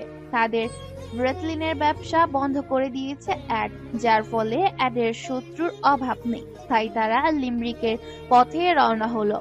সেখান থেকেই বিভাকে নিয়ে কানাডায় পাড়ি জমাবে। কানাডার মাটিতে ফ্লাইট ল্যান্ড করতেই শীতের প্রকোপে যেন কয়েক গুণ বেড়ে যায়। সাধারণ একটা সুইটার গায়ে ছিল বিবার। শীতের কারণে দাঁতে দাঁত লেগে যাওয়ার মতো অবস্থা। অ্যাড নানান রকমের কথায় ব্যস্ত, চারদিকে কঠোর নজরদারি করা। এর মাঝে ককপিট এর করে বিভাকে নিয়ে আসা মানে অসাধ্য সাধন করা। বিবার দিকে এক পলক তাকায় ছেলেটা, চোখে পড়ে নিভিয়ে যাওয়া বিভাকে। গোলাপি রঙের কোমল ঠোঁটটা আপাতত রুক্ষ একটা রূপ ধারণ করেছে। যত্ন না নিলে অতি শীঘ্রই ঠোঁট ফেটে রক্ত ঝরবে। সাথে কোনো জামাও নিয়ে আসা হয়নি। আর দ্রুত কাজ সম্পূর্ণ করে বিবার হাতের তালুতে স্পর্শ করতেই কেঁপে ওঠে তার শরীর। বরফ ঠান্ডা হয়ে গেছে হাত। দ্রুত গতিতে গাড়ির দিকে চলে আসে। গাড়িতে এসে হিটার ওপেন করে দেয়, যার ফলে স্বস্তি মিলে বিবার। কাপা ঠোঁট নাড়িয়ে বলল, ধন্যবাদ, কানাডায় এত শীত পড়ে, জানা ছিল না। আমিও ভুলে গিয়েছিলাম তুমি এই ঠান্ডাতে অভ্যস্ত নও। সামনের সব থেকে শীতের পোশাক কিনে নিব। এখন এই কফিটা নাও তো। অ্যাডের হাতে থাকা কফি দেখে চমকায় বিভা। বিগলিত হাসে অ্যাড। কেটলি থেকে 1 টাইম গ্লাসে গরম পানি ঢেলে তার মাঝে কফি পাউডার মিক্স করে প্রচন্ড অবাকের সাথে বিভা বলে, ওয়াও, এটা খুব ভালো আইডিয়া। এটা এখানে রীতি বলতে পারো, প্রায় সবাই কেটলির সাথে ঘুরে। ও, অস্ট্রিয়া যেতে অনেক সময় লাগবে কি? আমি চেষ্টা করব যথাসম্ভব কাজ সম্পূর্ণ করার। তুমি সত্যি শিওর তোমার বয়ফ্রেন্ড বেঁচে আছে? একটা নিউজ চ্যানেল থেকে খারাপটা সম্প্রচার হয়েছে, আর তারপর তেমন কোনো আপডেট ছিল না। আরাজ খুব ভালো গান করে, ওর নাম ডাক রয়েছে প্রচুর। তাহলে এইভাবে কি করে সম্ভব? আমার মনে হয় ওকে কেউ বিপদে ফেলেছে। বিবার প্রতিটা কথা মনোযোগ সহকারে শুনে অ্যাড। নিজের কর্মজীবনে 6 বছরে এমন কেস আসেনি। স্বপ্নগুলো পূর্ণ হয়েছে নিজ বুদ্ধির জোরে। তবে আজ বিবাকে সেফ রাখার জন্য আর সাহায্য করা যেন নিঃশ্বাস হয়ে গেছে। এই নিঃশ্বাসের ভার নেই, তবে বেঁচে থাকতেই হবে। অ্যাড, কি ভাবছো তুমি? না, তেমন কিছু না। তোমাকে বাসায় নিয়ে যাব ভাবছিলাম, কানাডায় একা রাখতে চাচ্ছি না। ও। গাড়ি ড্রাইভ করছে অ্যাড। বাহিরের দিকে তাকিয়ে থাকি বিভা। চারপাশে ম্যাপেল গাছের সারি। এদেশে নাকি প্রথম এসেছিল ফার্সিরা। তাদের উদ্দেশ্য করে আদিবাসীরা আঞ্চলিক ভাষায় বলতো কানাডা, যার অর্থ আমাদের গ্রামে এসো। সেখান থেকে এ দেশের নাম হয়েছে কানাডা। কানাডিয়ানদের এই অভিনথকমূলক দৃষ্টিভঙ্গি অনাগত কাল থেকে তাদের সংস্কৃতিরই একটি অংশ।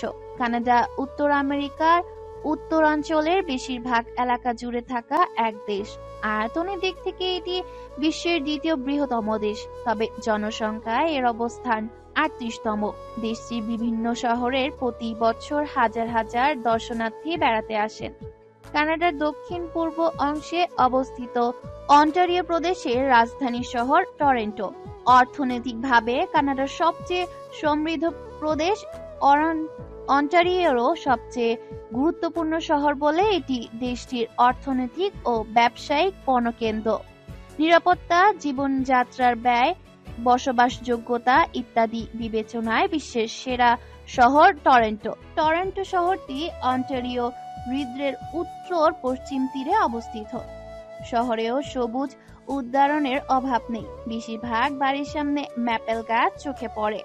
ম্যাপেলের পাতা নাকি কানাডার প্রতীক। জাতীয় পতাকা থেকে শুরু করে প্রায় সব জায়গায় লাল ম্যাপেল পাতার ছবি। কানাডার সুন্দর দৃশ্য দেখতে দেখতে ঘুমিয়ে পড়ে বিপা। ডুপ্লেক্স বাসার সামনে এসে গাড়ি পার্ক করে অ্যাড। পাশে তাকিয়ে দেখে ঘুমিয়ে আছে বিবা। প্রচন্ড মায়া লাগে তার। মেয়েটার চোখ মুখ কোচরে চলে গিয়েছে। বিবার দিক থেকে চোখ সরাতেই জানালা দিয়ে দেখতে পায় এক কাপলকে। বিষণ্ণতায় ছেয়ে যায় অ্যাডের মন। কানাডার কিছু রীতিনীতি একদমই পছন্দ নয়। এখানে বিয়ের প্রয়োজন হয় না। এদের প্রথম কার্যক্রম লিভ টুগেদার করা, যার বেশিরভাগই বিয়ে অবধি গোড়ায় না। আর একটা বিষয় একদমই সহ্য হয় না, সেটা হলো সকলের সামনে যাকে তাকে লিভ কিস করা। সামান্য প্রাইভেসিরও প্রয়োজন হয় না এদের। তাছাড়া পরকীয়ার মতো বাজে বিষয়কেও এ দেশে গুরুত্ব দেয় না। তারা শান্তিপ্রিয় দেশ। তাদের কাছে রীতি মতো এটাকে লিখিতভাবেই সংবিধান দেওয়া হয়। নিজ দেশের প্রতি বিরক্ত এসে যায়। এক মুহূর্ত দেরি করে না ছেলেটা। বিবাকে কোলে তুলে নিয়ে ঘরে প্রবেশ করে। থিওডোরের মুখোমুখি হতেই দাঁড়িয়ে যায় অ্যাড। ভাইকে চোখের ইশারায় সব ম্যানেজ করতে বলে। অন্যদিকে মিস্টার হাডসন প্রচন্ড রেগে আছেন। ভিন্ন দেশির জায়গা কোনো কানাডিয়ান থাকলে একটুও রাগ করতেন না তিনি। মিসেস হাডসনের ভাবমূর্তি বোঝা যাচ্ছে না। সে নিষ্পলক তাকিয়ে আছে ভিন্ন দেশির দিকে। থিওডোর চোখের ইশারায় ভেতরে যেতে বলে। হ্যাট চলে যায়। মিসেস হাডসন কিছু বলবে তার আগেই মিস্টার হাডসন ফার্সি ভাষায় বললেন, ইয়াত কি করছে? কে এই মেয়েটা? এইভাবে কোলে তুলে নেওয়ার কি প্রয়োজন ছিল? ড্যাড, তুমি শান্ত হও। আমরা সবাই অ্যাডের কাজ সম্পর্কে অবগত। এটা নিয়ে অনেক ঝামেলা হয়েছে আজ, আর ঝামেলা নয়। থামো থিওডোর, তোমার ভাই আমাদের বিষয়ে একটুও ভাবে না। সব কিছুতেই তার অন্যরকম ভাব। নিজের জীবনে কোনো নিশ্চয়তা নেই। মম, তুমি তো জানো অ্যাড কেমন। মিসেস হাডসন কিছু বলবেন তার আগে সিঁড়ি দিয়ে নেমে আসে অ্যাড। সবাই তার দিকে তীক্ষ্ণ দৃষ্টিতে তাকায়। সে কোনো প্রকার ঝামেলা না করেই ম্যাপেল ফল তুলে নেয়। হাতের মাঝে ম্যাপেল ফল নাড়াচাড়া করতে করতে বলে, শি ইজ মাই রেসপন্সিবিলিটি। আমি চাই না ওর সামনে কেউ এমন আচরণ করো যাতে ও কষ্ট পায়। কাম অন ড্যাড, তুমি জানো এইসব রীতিনীতিতে আমি অভ্যস্ত নই। সো প্লিজ ওর ধর্ম সংক্রান্ত বিষয়ে কেউ কথা বলবে না। ও মুসলিম অ্যাড, তুমি কি করে? স্টপ মম, ওর জন্য খাবারের ব্যবস্থা করো, আর হালাল ফুডের লিস্ট দিয়ে দিচ্ছি আমি। কথাটা বলে সে এক সেকেন্ডও অপেক্ষা করে না অ্যাড। গট গট শব্দ তুলে উপরে উঠে যায়। বিবার ঘুম ভেঙেছে কিছুক্ষণ পূর্বে। কম্বল জড়িয়ে উঠে বসে মেয়েটা। বোঝার চেষ্টা করে কোথায় আছে। হঠাৎ ভয় পেয়ে যায়। অ্যাড সম্পর্কে বাজে ধারণা সৃষ্টি হয়। দরজার কাছে হন্তদন্ত হয়ে ছুটে আসে। তখনই অ্যাড খিচে ধরে তার হাত। পেছন ফিরে ঝাটকা মেরে সরিয়ে নেয়। রক্ত লাল চোখে তাকায়। অ্যাডের গায়ে কোনো প্রীতিকর পোশাক নেই। পরনে তোয়ালা। উন্মুক্ত বুক পিঠে মৃদু জমে আছে। দৃষ্টি ফেরায় বিভা। চোখে মুখে হাত বুলিয়ে বলে, তুমি আমার কোনো ক্ষতি করনি তো? বিভা, তুমি আবার? উফ, আমি তোমাকে বাঁচিয়েছি বিভা। চক্ষু লজ্জায় পড়ে বিভা। পেছন ফিরে বলে, তোমার গায়ের শার্ট কোথায়? আমি শাওয়ার নিচ্ছিলাম, তখনই দরজা খোলার শব্দ পাই। তুমি তো ভয় পেয়েই গিয়েছিলে, তাই এভাবে চলে আসি। কিন্তু আমি এখানে কি করে? এটা কোথায়? এটা আমার রুম, আমি তোমাকে নিয়ে এসেছি। তোমার জন্য রুম সেট করা হচ্ছে। চুপ হয়ে যায় বিভা। আবারও ভুল বুঝেছিল সে। তার উষ্ণশ্বাসে ভরে উঠেছে চারপাশ। কিছু সময় পর ব্যালকনিতে চলে আসে। হালকা শিরশিরে বাতাসে গা ঝমঝম করছে। চেরি গাছের কয়েক সারি দেখা যাচ্ছে। লাল লাল চেরি দেখে মন ভালো হয়ে যায় হট করে। চোখ বন্ধ করে আরাজের কথা ভাবে। কি হয়েছে আরাজের? সে কি সত্যি কোনো বিপদে আছে, নাকি অন্য কিছু কল্পনা করতে পারে না বিভা। চোখের কার্নিশ বেয়ে অশ্রু নেমে যায়। আধার ঘনিয়ে আসে। চারপাশে জ্বলে ওঠে কৃত্রিম আলো, যে আলোতে অশ্রু বিসর্জন দেওয়া খুবই সহজ কাজ। ডিনারের সময় ডাক এলো বিবার। সারাদিন অ্যাডের রুমেই ছিল। এখনো তার রুম পরিষ্কার হয়ে ওঠেনি। আজকে রাত হয়তো অ্যাডের রুমেই থাকতে হবে। বিস্ময় আটকাতে না পেরে বলেই উঠল সে, আমি আজ কোন রুমে ঘুমাবো অ্যাড? আজকে আমার রুমেই ঘুমাতে হবে তোমায়। আসলে গেস্ট রুমগুলো তোমার জন্য উপযোগী নয়। কয়েকদিন আগে সেখানে পার্টি করা হয়েছে, বোঝোই তো, ওয়াইন সহ নানান দ্রব্যের ছড়াছড়ি। কিন্তু চিন্তা কেন করছো? আমি তো এই রুমে থাকছি না। আমি থিওডর ব্রোয়ের রুমেই থাকবো, না হলে গেস্ট রুমে থেকে যাব। ও আচ্ছা, একটা কথা অ্যাড। হ্যাঁ বলো। আমি আসাতে তোমার ফ্যামিলি কি রাগ করেছে?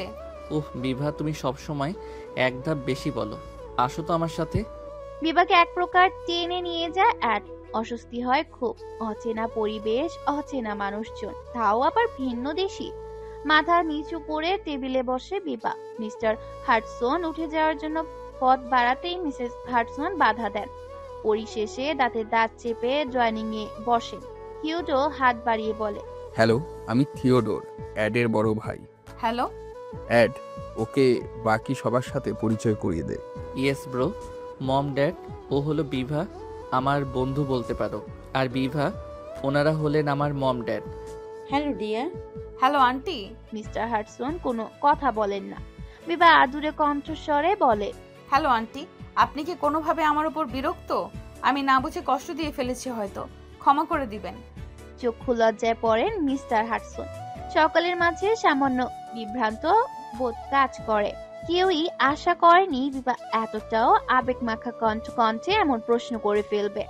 মিস্টার হাডসন সামান্য হাসার চেষ্টা করেন, তারপর বিভাকে উদ্দেশ্য করে বলেন, নো ডিয়ার, আমি আসলে নতুনদের সাথে তাড়াতাড়ি মিশতে পারি না। তুমি কিছু মনে করো না, কেমন? মৃদু হেসে মাথা দুলায় বিভা। সকলের চোখ গোল গোল হয়ে গেছে। মিস্টার হাডসনের এতটা পরিবর্তন চোখে লাগার মতো। অ্যাডের চোখে মুখে হাসি ফুটে ওঠে। বাবার মুখ থেকে এমন কথা আশা করেনি যে। সবাইকে নিয়ে ডিনার শুরু হয়। বিবার জন্য আলাদা হালাল খাবার রান্না করা হয়েছে। বিবার আড়ষ্টতা দূর করতে সেই খাবারই প্লেটে তুলে নেয় অ্যাড। মিস্টার হাডসনও একই কাজ করেন। পরিশেষে এই প্রথম হাডসন ফ্যামিলির সকলে হালাল খাবার দিয়ে ডিনার করে।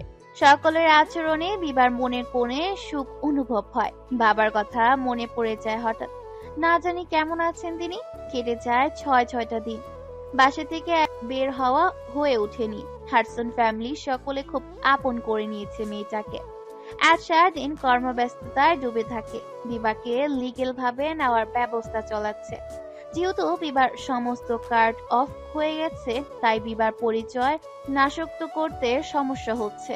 আর সেই জন্য নতুন করে সব তৈরি করতে হচ্ছে। সোশ্যাল মিডিয়া থেকে আরাজের সব ছবি মুছে দেওয়া হচ্ছে। একেবারে চিরুনি অভিযান যাকে বলে। গায়ক আরহাম আরাজের নামে কেউ যে পৃথিবীতে ছিল তা বোঝারই উপায় নেই। আরাজের পূর্ণ ছবি কারো কাছে কালেক্ট করা নেই, কারণ সে সব সময় হ্যাট কিংবা মাস্ক পরে ছবি তুলতো। গান গাওয়া হয়েছে নিজেকে আড়াল রেখে, যার ফলে আরাজ নামটা পৃথিবী থেকে মুছে দেওয়া খুবই সহজ হয়ে গেছে। বিভা দু চোখ জল ভরে যায়। গলার দলা পাকিয়ে রাখা কান্নাগুলো বেরিয়ে আসে। তখনই রুমে প্রবেশ করে অ্যাড। ব্যস্ত হয়ে বলে, তুমি কাঁদছো কেন? আমি সব ব্যবস্থা করে নিয়েছি। এই দেখো পাসপোর্ট। আগামী 5 দিনের মধ্যেই অস্ট্রিয়াতে যেতে পারবো আমরা। সমস্ত কাগজ নিজ হাতে দেখে বিভা। কৃতজ্ঞতায় চোখ মুখ লাল হয়ে যায়। এক বাধা দিয়ে বলে, ডোন্ট ক্রাই। একদম চোখের জল ফেলবে না। চোখের জল খুব মূল্যবান। যখন তখন যার তার জন্য ফেলতে নেই। আই নো সে তোমার বয়ফ্রেন্ড, উড বি হাজব্যান্ডও বটে, তবে এখনো সব ক্লিয়ার হওয়া বাকি। চোখ মুছে নেয় বিবা। অ্যাডের বলা শেষ কথাগুলো সে বুঝতে পারেনি। নাক টেনে বলে, কি ক্লিয়ার হবে? আগে আসো তো, অনেক ঠান্ডা পড়েছে, তুষারও পড়তে পারে। টেরেসে আগুন জ্বালানো হয়েছে, বারবিকিউও করা হবে, সাথে ম্যাপল জুস। কিন্তু আমি তো হালাল ফুড খাই না। গগন বিদারী হাসিতে মেতে ওঠে অ্যাড। বিবার হাত ধরে টেনে বাহিরে নিয়ে আসে। সেখানে আগে থেকেই উপস্থিত ছিল হাডসন ফ্যামিলি। সকলের সাথে কুকুশল বিনিময় করে বিবা। আশেপাশের বাড়িগুলোতেও কাঠ দিয়ে আগুন জ্বালানো হয়েছে। ছোট ছোট বাচ্চারা উত্তাপ নেওয়ার জন্য বসে আছে। তার ওই পাশে করা হয়েছে বারবিকিউ। মূলত হালাল নয়, এমন মাংস দিয়ে বারবিকিউ করা হয়েছে। চোখ ফিরে নেয় বিবা। হঠাৎ করেই তার কুতিতে টান অনুভব করে। নিচে তাকিয়ে দেখে 5-6 বছর বয়সী এক বাচ্চা মেয়ে। রক্ত লাল হয়ে আছে নাকের টকা। পিক করে হেসে দেয় ওঠে বিবা। মেয়েটি নাক কুচকে ফার্সি ভাষায় কিছু বলে। বিবা বুঝতে পারে না। পাশে অ্যাড দাঁড়িয়েছিল। বিবার সাথে দৃষ্টিপাত হতেই বিবা বলে, ও কি বললো আমি বুঝতে পারিনি। ও বলেছে তুমি ওর থেকে বেশি সুন্দরী কেন? অ্যাডের কথাতে বাচ্চা মেয়েটির দিকে তাকায় সে। নাকের পাটটা লাল হয়ে গেছে। হাঁটু গেড়ে ঘাসের উপর বসে বিভা। মেয়েটির গাল টেনে বলে, সো কিউট। মেয়েটি যেন লজ্জা পায়। মুখে এক আঙ্গুল পুড়ে দিয়ে দৌড়ে চলে যায়। মৃদু শব্দে অ্যাড বলে, ও বোধহয় সত্যি বলেছে। অ্যাড তুমিও? কল বলিয়ে হাসে অ্যাড। মিসেস হাডসন বিবার পাশে এসে দাঁড়ান। কিছুক্ষণ কথা বলে চলে যান। চারপাশে চোখ বুলিয়ে বুক ভরে শ্বাস নেয় বিবা।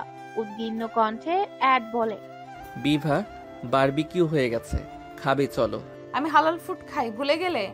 হালাল ফুডই আছে, লবস্টার, স্যামন আর চিকেন বারবিকিউ করা হয়েছে। কথাটা শুনে অদ্ভুত ভালো লাগা কাজ করে বিবার। খ্রিস্টান ধর্মের হয়েও ভিন্ন দেশের প্রতি সবার এত ভালোবাসা আশা করেনি সে। আচ্ছা, সবাই কেমন হয়? সকাল সকাল তুষারপাত হচ্ছে। বরফে ঢেকে গেছে চারপাশ। আবহাওয়া অধিদপ্তর বলেছে টানা 2 দিন তুষারপাত হবে, যার জন্য সকল প্রকার ফ্লাইট অফ। মনমরা হয়ে বসে আছে বিবা। আজকেই অস্ট্রেলিয়ার উদ্দেশ্যে ফ্লাইট করে কথা ছিল, কিন্তু সকাল থেকে তুষারপাত হয়ে চলছে। আগামী 3-4 দিন ফ্লাইট অফ থাকবে। প্রতি ঘরে ঘরে অলস সময় কাটছে। কেউ কাজে যেতে পারছে না। স্কুল কলেজ অফ রয়েছে। নিষ্পলক তাকিয়ে আছে বিবা। আকাশ থেকে মেঘের ন্যায় বরফের টুকরোগুলো মাটিতে এসে পড়ছে। ঘাসগুলো নিতিয়ে গেছে, একটু একটু করে ঢেকে যাচ্ছে বরফের ভেতরে। বড় বড় গাছগুলোতে জমে আছে হাজারো বরফের মালা। গাছের পাতাগুলো সাদা বরফের ভরপুর। পুরো শহরে যেন বরফ নগরীতে পরিণত হয়েছে। এতটাই মুগ্ধ চাহনি যে অ্যাডকে লক্ষ্য করল না সে। ছেলেটা বাগানের স্টোর রুম থেকে স্কেটিং এর জিনিসপত্র নামাচ্ছে। খানিক বাদে বিষয়টা দেখে প্রচন্ড আগ্রহ জাগে বিবার। ছুটে নেমে আসে গার্ডেনে। অ্যাড ব্যাগপত্র নামাচ্ছে। বিবাকে দেখে বলে, বরফ পড়ছে, নিচে আসলে কেন? তুমি এগুলো কি করছো? বরফ পড়া শেষ হলে স্কেটিং এ যাব। স্কেটিং? তুমি কি যেতে চাও বিভা? কিন্তু আমি তো পারি না। আমি শিখিয়ে দিব। কয়েক সেকেন্ড ভাবে বিবা। যেহেতু অস্ট্রেলিয়াতে যাওয়া হচ্ছে না, না হয় কানাডায় স্কেটিংটা হয়েই যাক। সম্মতি জানায় সে। তাহলে লেক লুইসে যাব আমরা। ওকে, আমার সমস্যা নেই। 2 দিন বাদে বরফ পড়া বন্ধ হলেই সেখানে রওনা হয় বিবা আর অ্যাড। বনফ ন্যাশনাল পার্কে আলপাইন শিকারের পাদদেশে অবস্থিত লেক লুইস সহজেই কানাডার অন্যতম সুন্দর আকর্ষণ। স্ফটিক নীল জল এবং অত্যসজ্জিত বিশাস্তের আভিজাত্য অর্জনের জন্য প্রচন্ড পর্যটকের দেখা মিলে এখানে। গ্রীষ্মে এটি শান্ত গন্ডালা যাত্রা শুরু হলেও শীতের মাসগুলোতে আইস স্কেটিং এর জন্য সেরা। এক আশ্চর্য সুন্দর। কানাডার অবস্থা এখন শিথিল। বরফ সরিয়ে রাস্তাঘাট সব পরিষ্কার। ফ্লাইটও চালু হয়েছে। সকাল থেকে কোথাও একটা বেরিয়েছে অ্যাড। ঘুম থেকে উঠে সেটাই জানতে পেরেছে বিবা। মিসেস হাডসনের ভীষণ মন খারাপ। বিবার সাথে বন্ধুত্বপূর্ণ সম্পর্ক গড়ে উঠেছে। মেয়েটার আদুরে কণ্ঠে যে কাউকে মুগ্ধ করতে বাধ্য।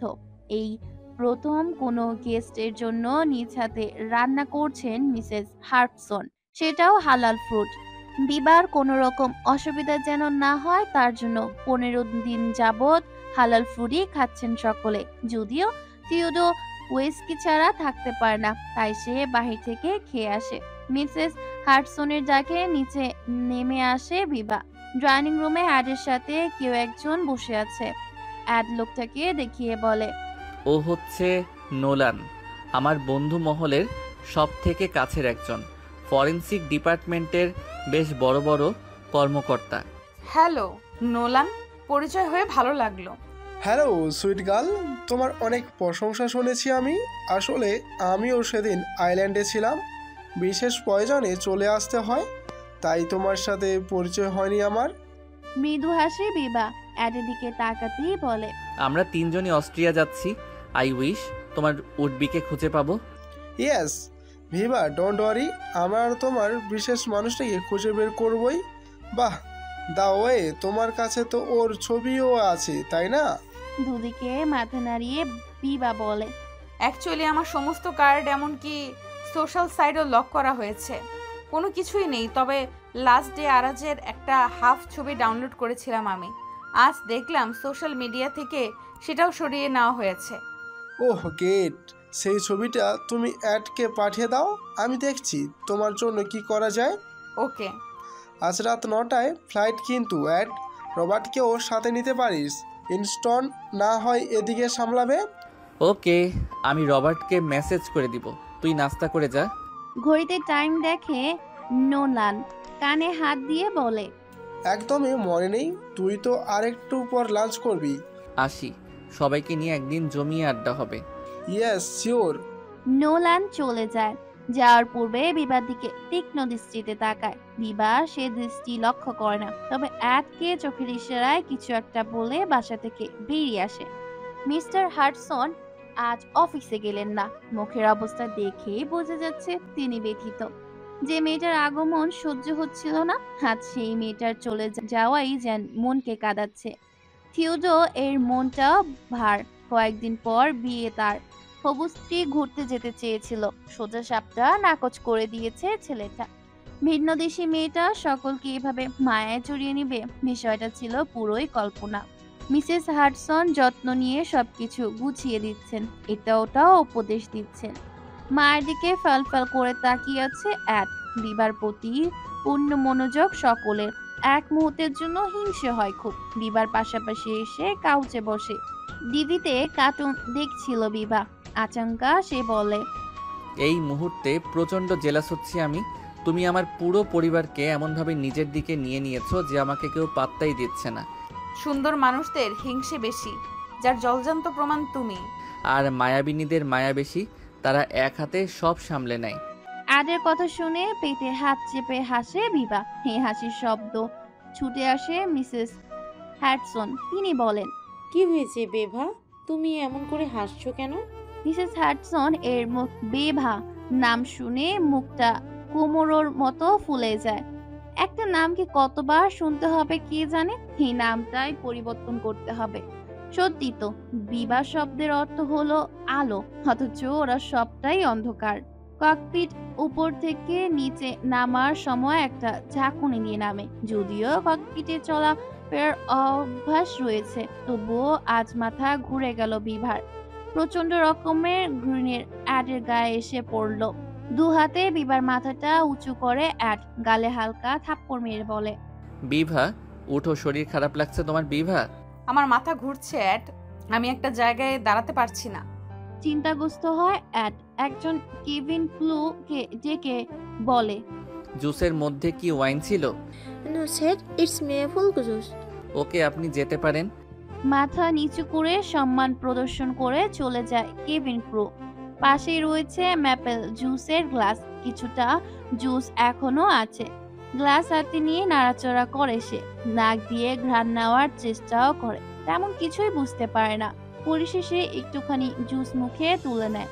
অদ্ভুত তেতো এক স্বাদ অনুভব হয়। এই স্বাদটা আরো একবার পেয়েছিল ছেলেটা। মনে পড়তেই বুক কেঁপে ওঠে, কারণ এটাতে যে পয়জন মেশানো হয়েছে, দীর্ঘ মেয়াদি পয়জন। একটু একটু করে মেনে ফেলে যা। বিভার শরীর অসুস্থ, তার উপর পয়জন, সব মিলিয়ে সে জ্ঞান হারিয়ে ফেলে। বিভাকে কোলে তুলে নেয় অ্যাড। হন্তদন্ত হয়ে ছুটে আসে রবার্ট। পুরো ককপিটে এক প্রকার হট্টগোল লেগে যায়। রবার্ট, নোলানকে খবর দাও আর দ্রুত একটা ওটির ব্যবস্থা করতে বলো। কেউ বিভার জুসে পয়জন দিয়েছে আর পুরো ককপিট সিল করে দাও। একজন লোকও যেন বের না হতে পারে। Okay sir. রবার্ট চলে যায়। বিভাকে কোলে নিয়ে এক প্রকার ছুটতে থাকে এক। তাকে ভীষণ বিভ্রান্ত দেখাচ্ছে। একটা সেকেন্ড যেন মৃত্যুকে কাছে টেনে নিচ্ছে। অ্যাডের বুকের মধ্যে স্থান চিনচিন করে ব্যথা হয়, যে ব্যথার হেতু জানা নেই। চোখ দুটো ছলছল করছে। বিভার শরীর ঠান্ডা হয়ে গেছে। ঠোঁটের কোণে লেগে আছে একটু একটু থুতু। এক মুহূর্তের জন্য সবকিছু এলোমেলো করে দিতে ইচ্ছে হয়। পুরো পৃথিবী এফোর করতে ইচ্ছে হয়। বিবার জীবনে ল্যাম্পপোস্ট হওয়ার কথাই ছিল, তাহলে সে কেন আলোহীন এক অন্ধকার পথে চলেছে? 2 ঘন্টা পর 4 জন ডাক্তার ওটি থেকে বের হয়। হন্তদন্ত হয়ে ছুটে আসে অ্যাড। পাগলামির চরম শীর্ষে পৌঁছে গিয়ে ডাক্তারের কলার চেপে ধরে। চোখ হয়ে গেছে রক্ত লাল, বাদামি চুলগুলো এলোমেলো, নীলমণিতে পানি চিকচিক করছে। দাঁত কিরমির করে উঠে সে কলার চেপে ধরেই বলে, ওর কিছু হলে আমি পুরো হসপিটাল জ্বালিয়ে দিব। সুস্থ অবস্থায় ওকে আমার চাই। মিস্টার অ্যাড, কি করছেন কি? আমরা চেষ্টা করেছি আর সিজ আউট অফ ডেঞ্জার। এখন শুধুই জ্ঞান ফেরার পালা। She is fine. ইয়েস। ডাক্তারের কলার ছেড়ে দেয় অ্যাড। ছুটে যায় বিবার কাছে। হসপিটালের পোশাকে একদমই ভালো লাগছে না মেয়েটাকে। সে চিৎকার করে উঠে। দুটো নার্স কাপা শৈলে প্রবেশ করে। Yes nurse. ওর ড্রেস চেঞ্জ করে দিন। কিন্তু স্যার, ম্যাম তো। No more word. এখনই চেঞ্জ করাবেন। It's my order. কথাটা বলে বেরিয়ে আসে সে। তীক্ষ্ণ দৃষ্টিতে তাকিয়ে আছে নোনাল। রবার্টের অবাকের চরম পর্যায়ে অবস্থান করছে। অ্যাডের কাঁধে হাত রাখে নোনাল বিস্ময় নিয়ে বলে, are you in love? Nolan, এটা কি বলছিস তুই? তোর চোখ মুখ কিন্তু তাই বলছে।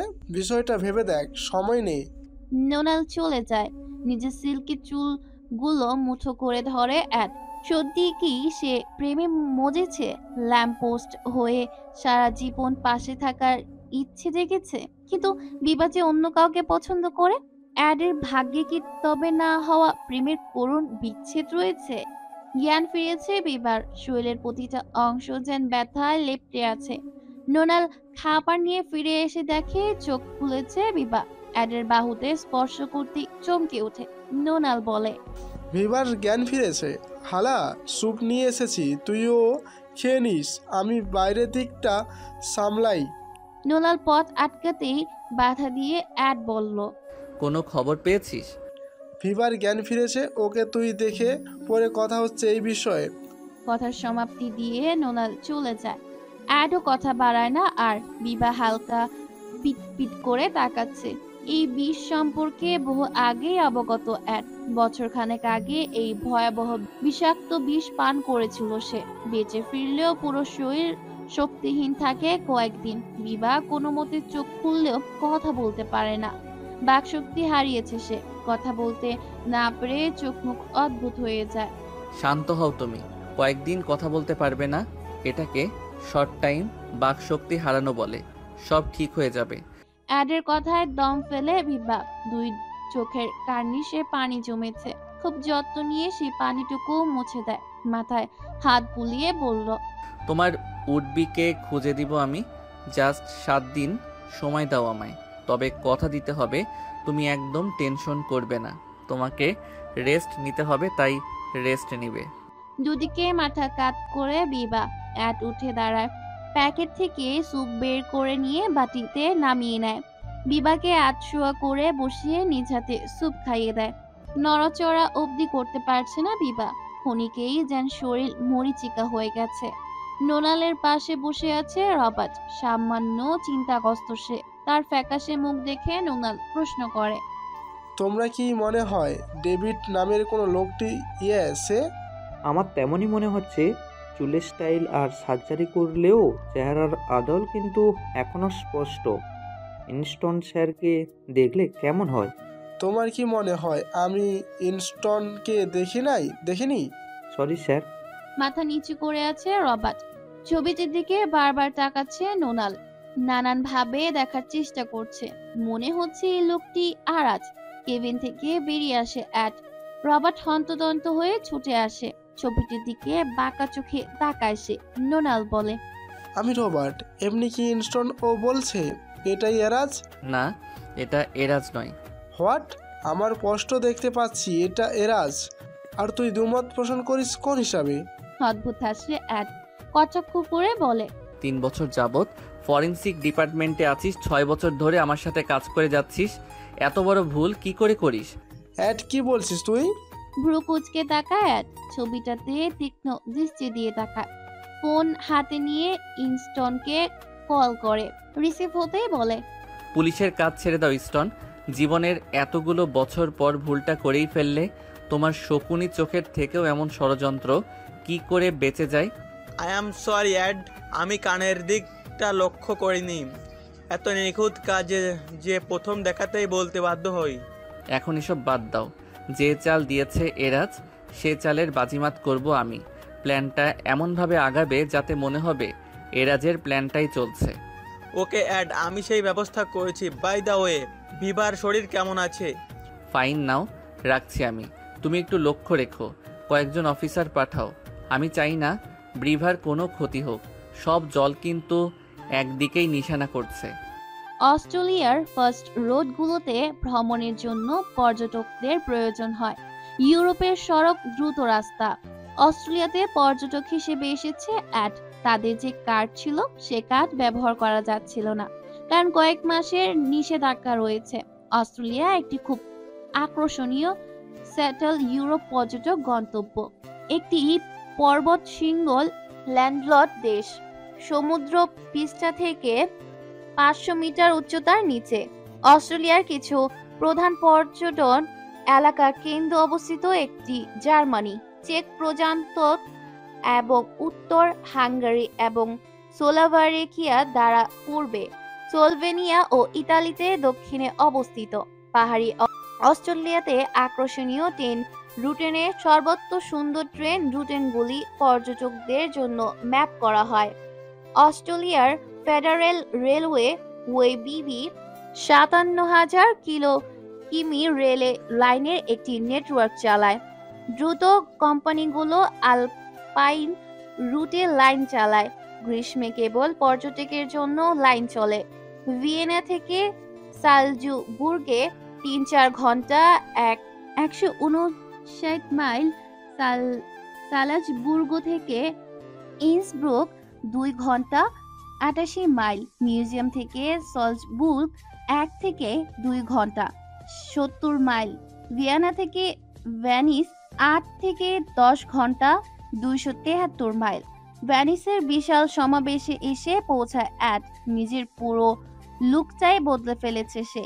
অস্ট্রেলিয়াতে যে ষড়যন্ত্র চলছে তার বিনাশ ঘটাবেই আজ। ইস্টনকে চোখের ইশারা করে সে। হাত উঁচিয়ে বলে, সবাই রেডি আছে? ওকে।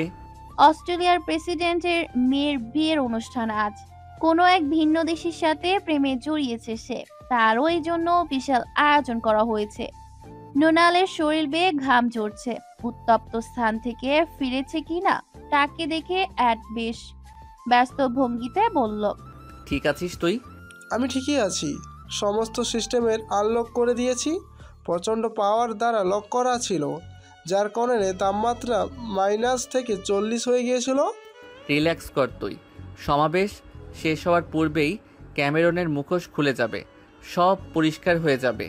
তবে কোনোভাবে প্রিন্সেসের হ্যানির ক্যামেরনকে মেনে নিলে?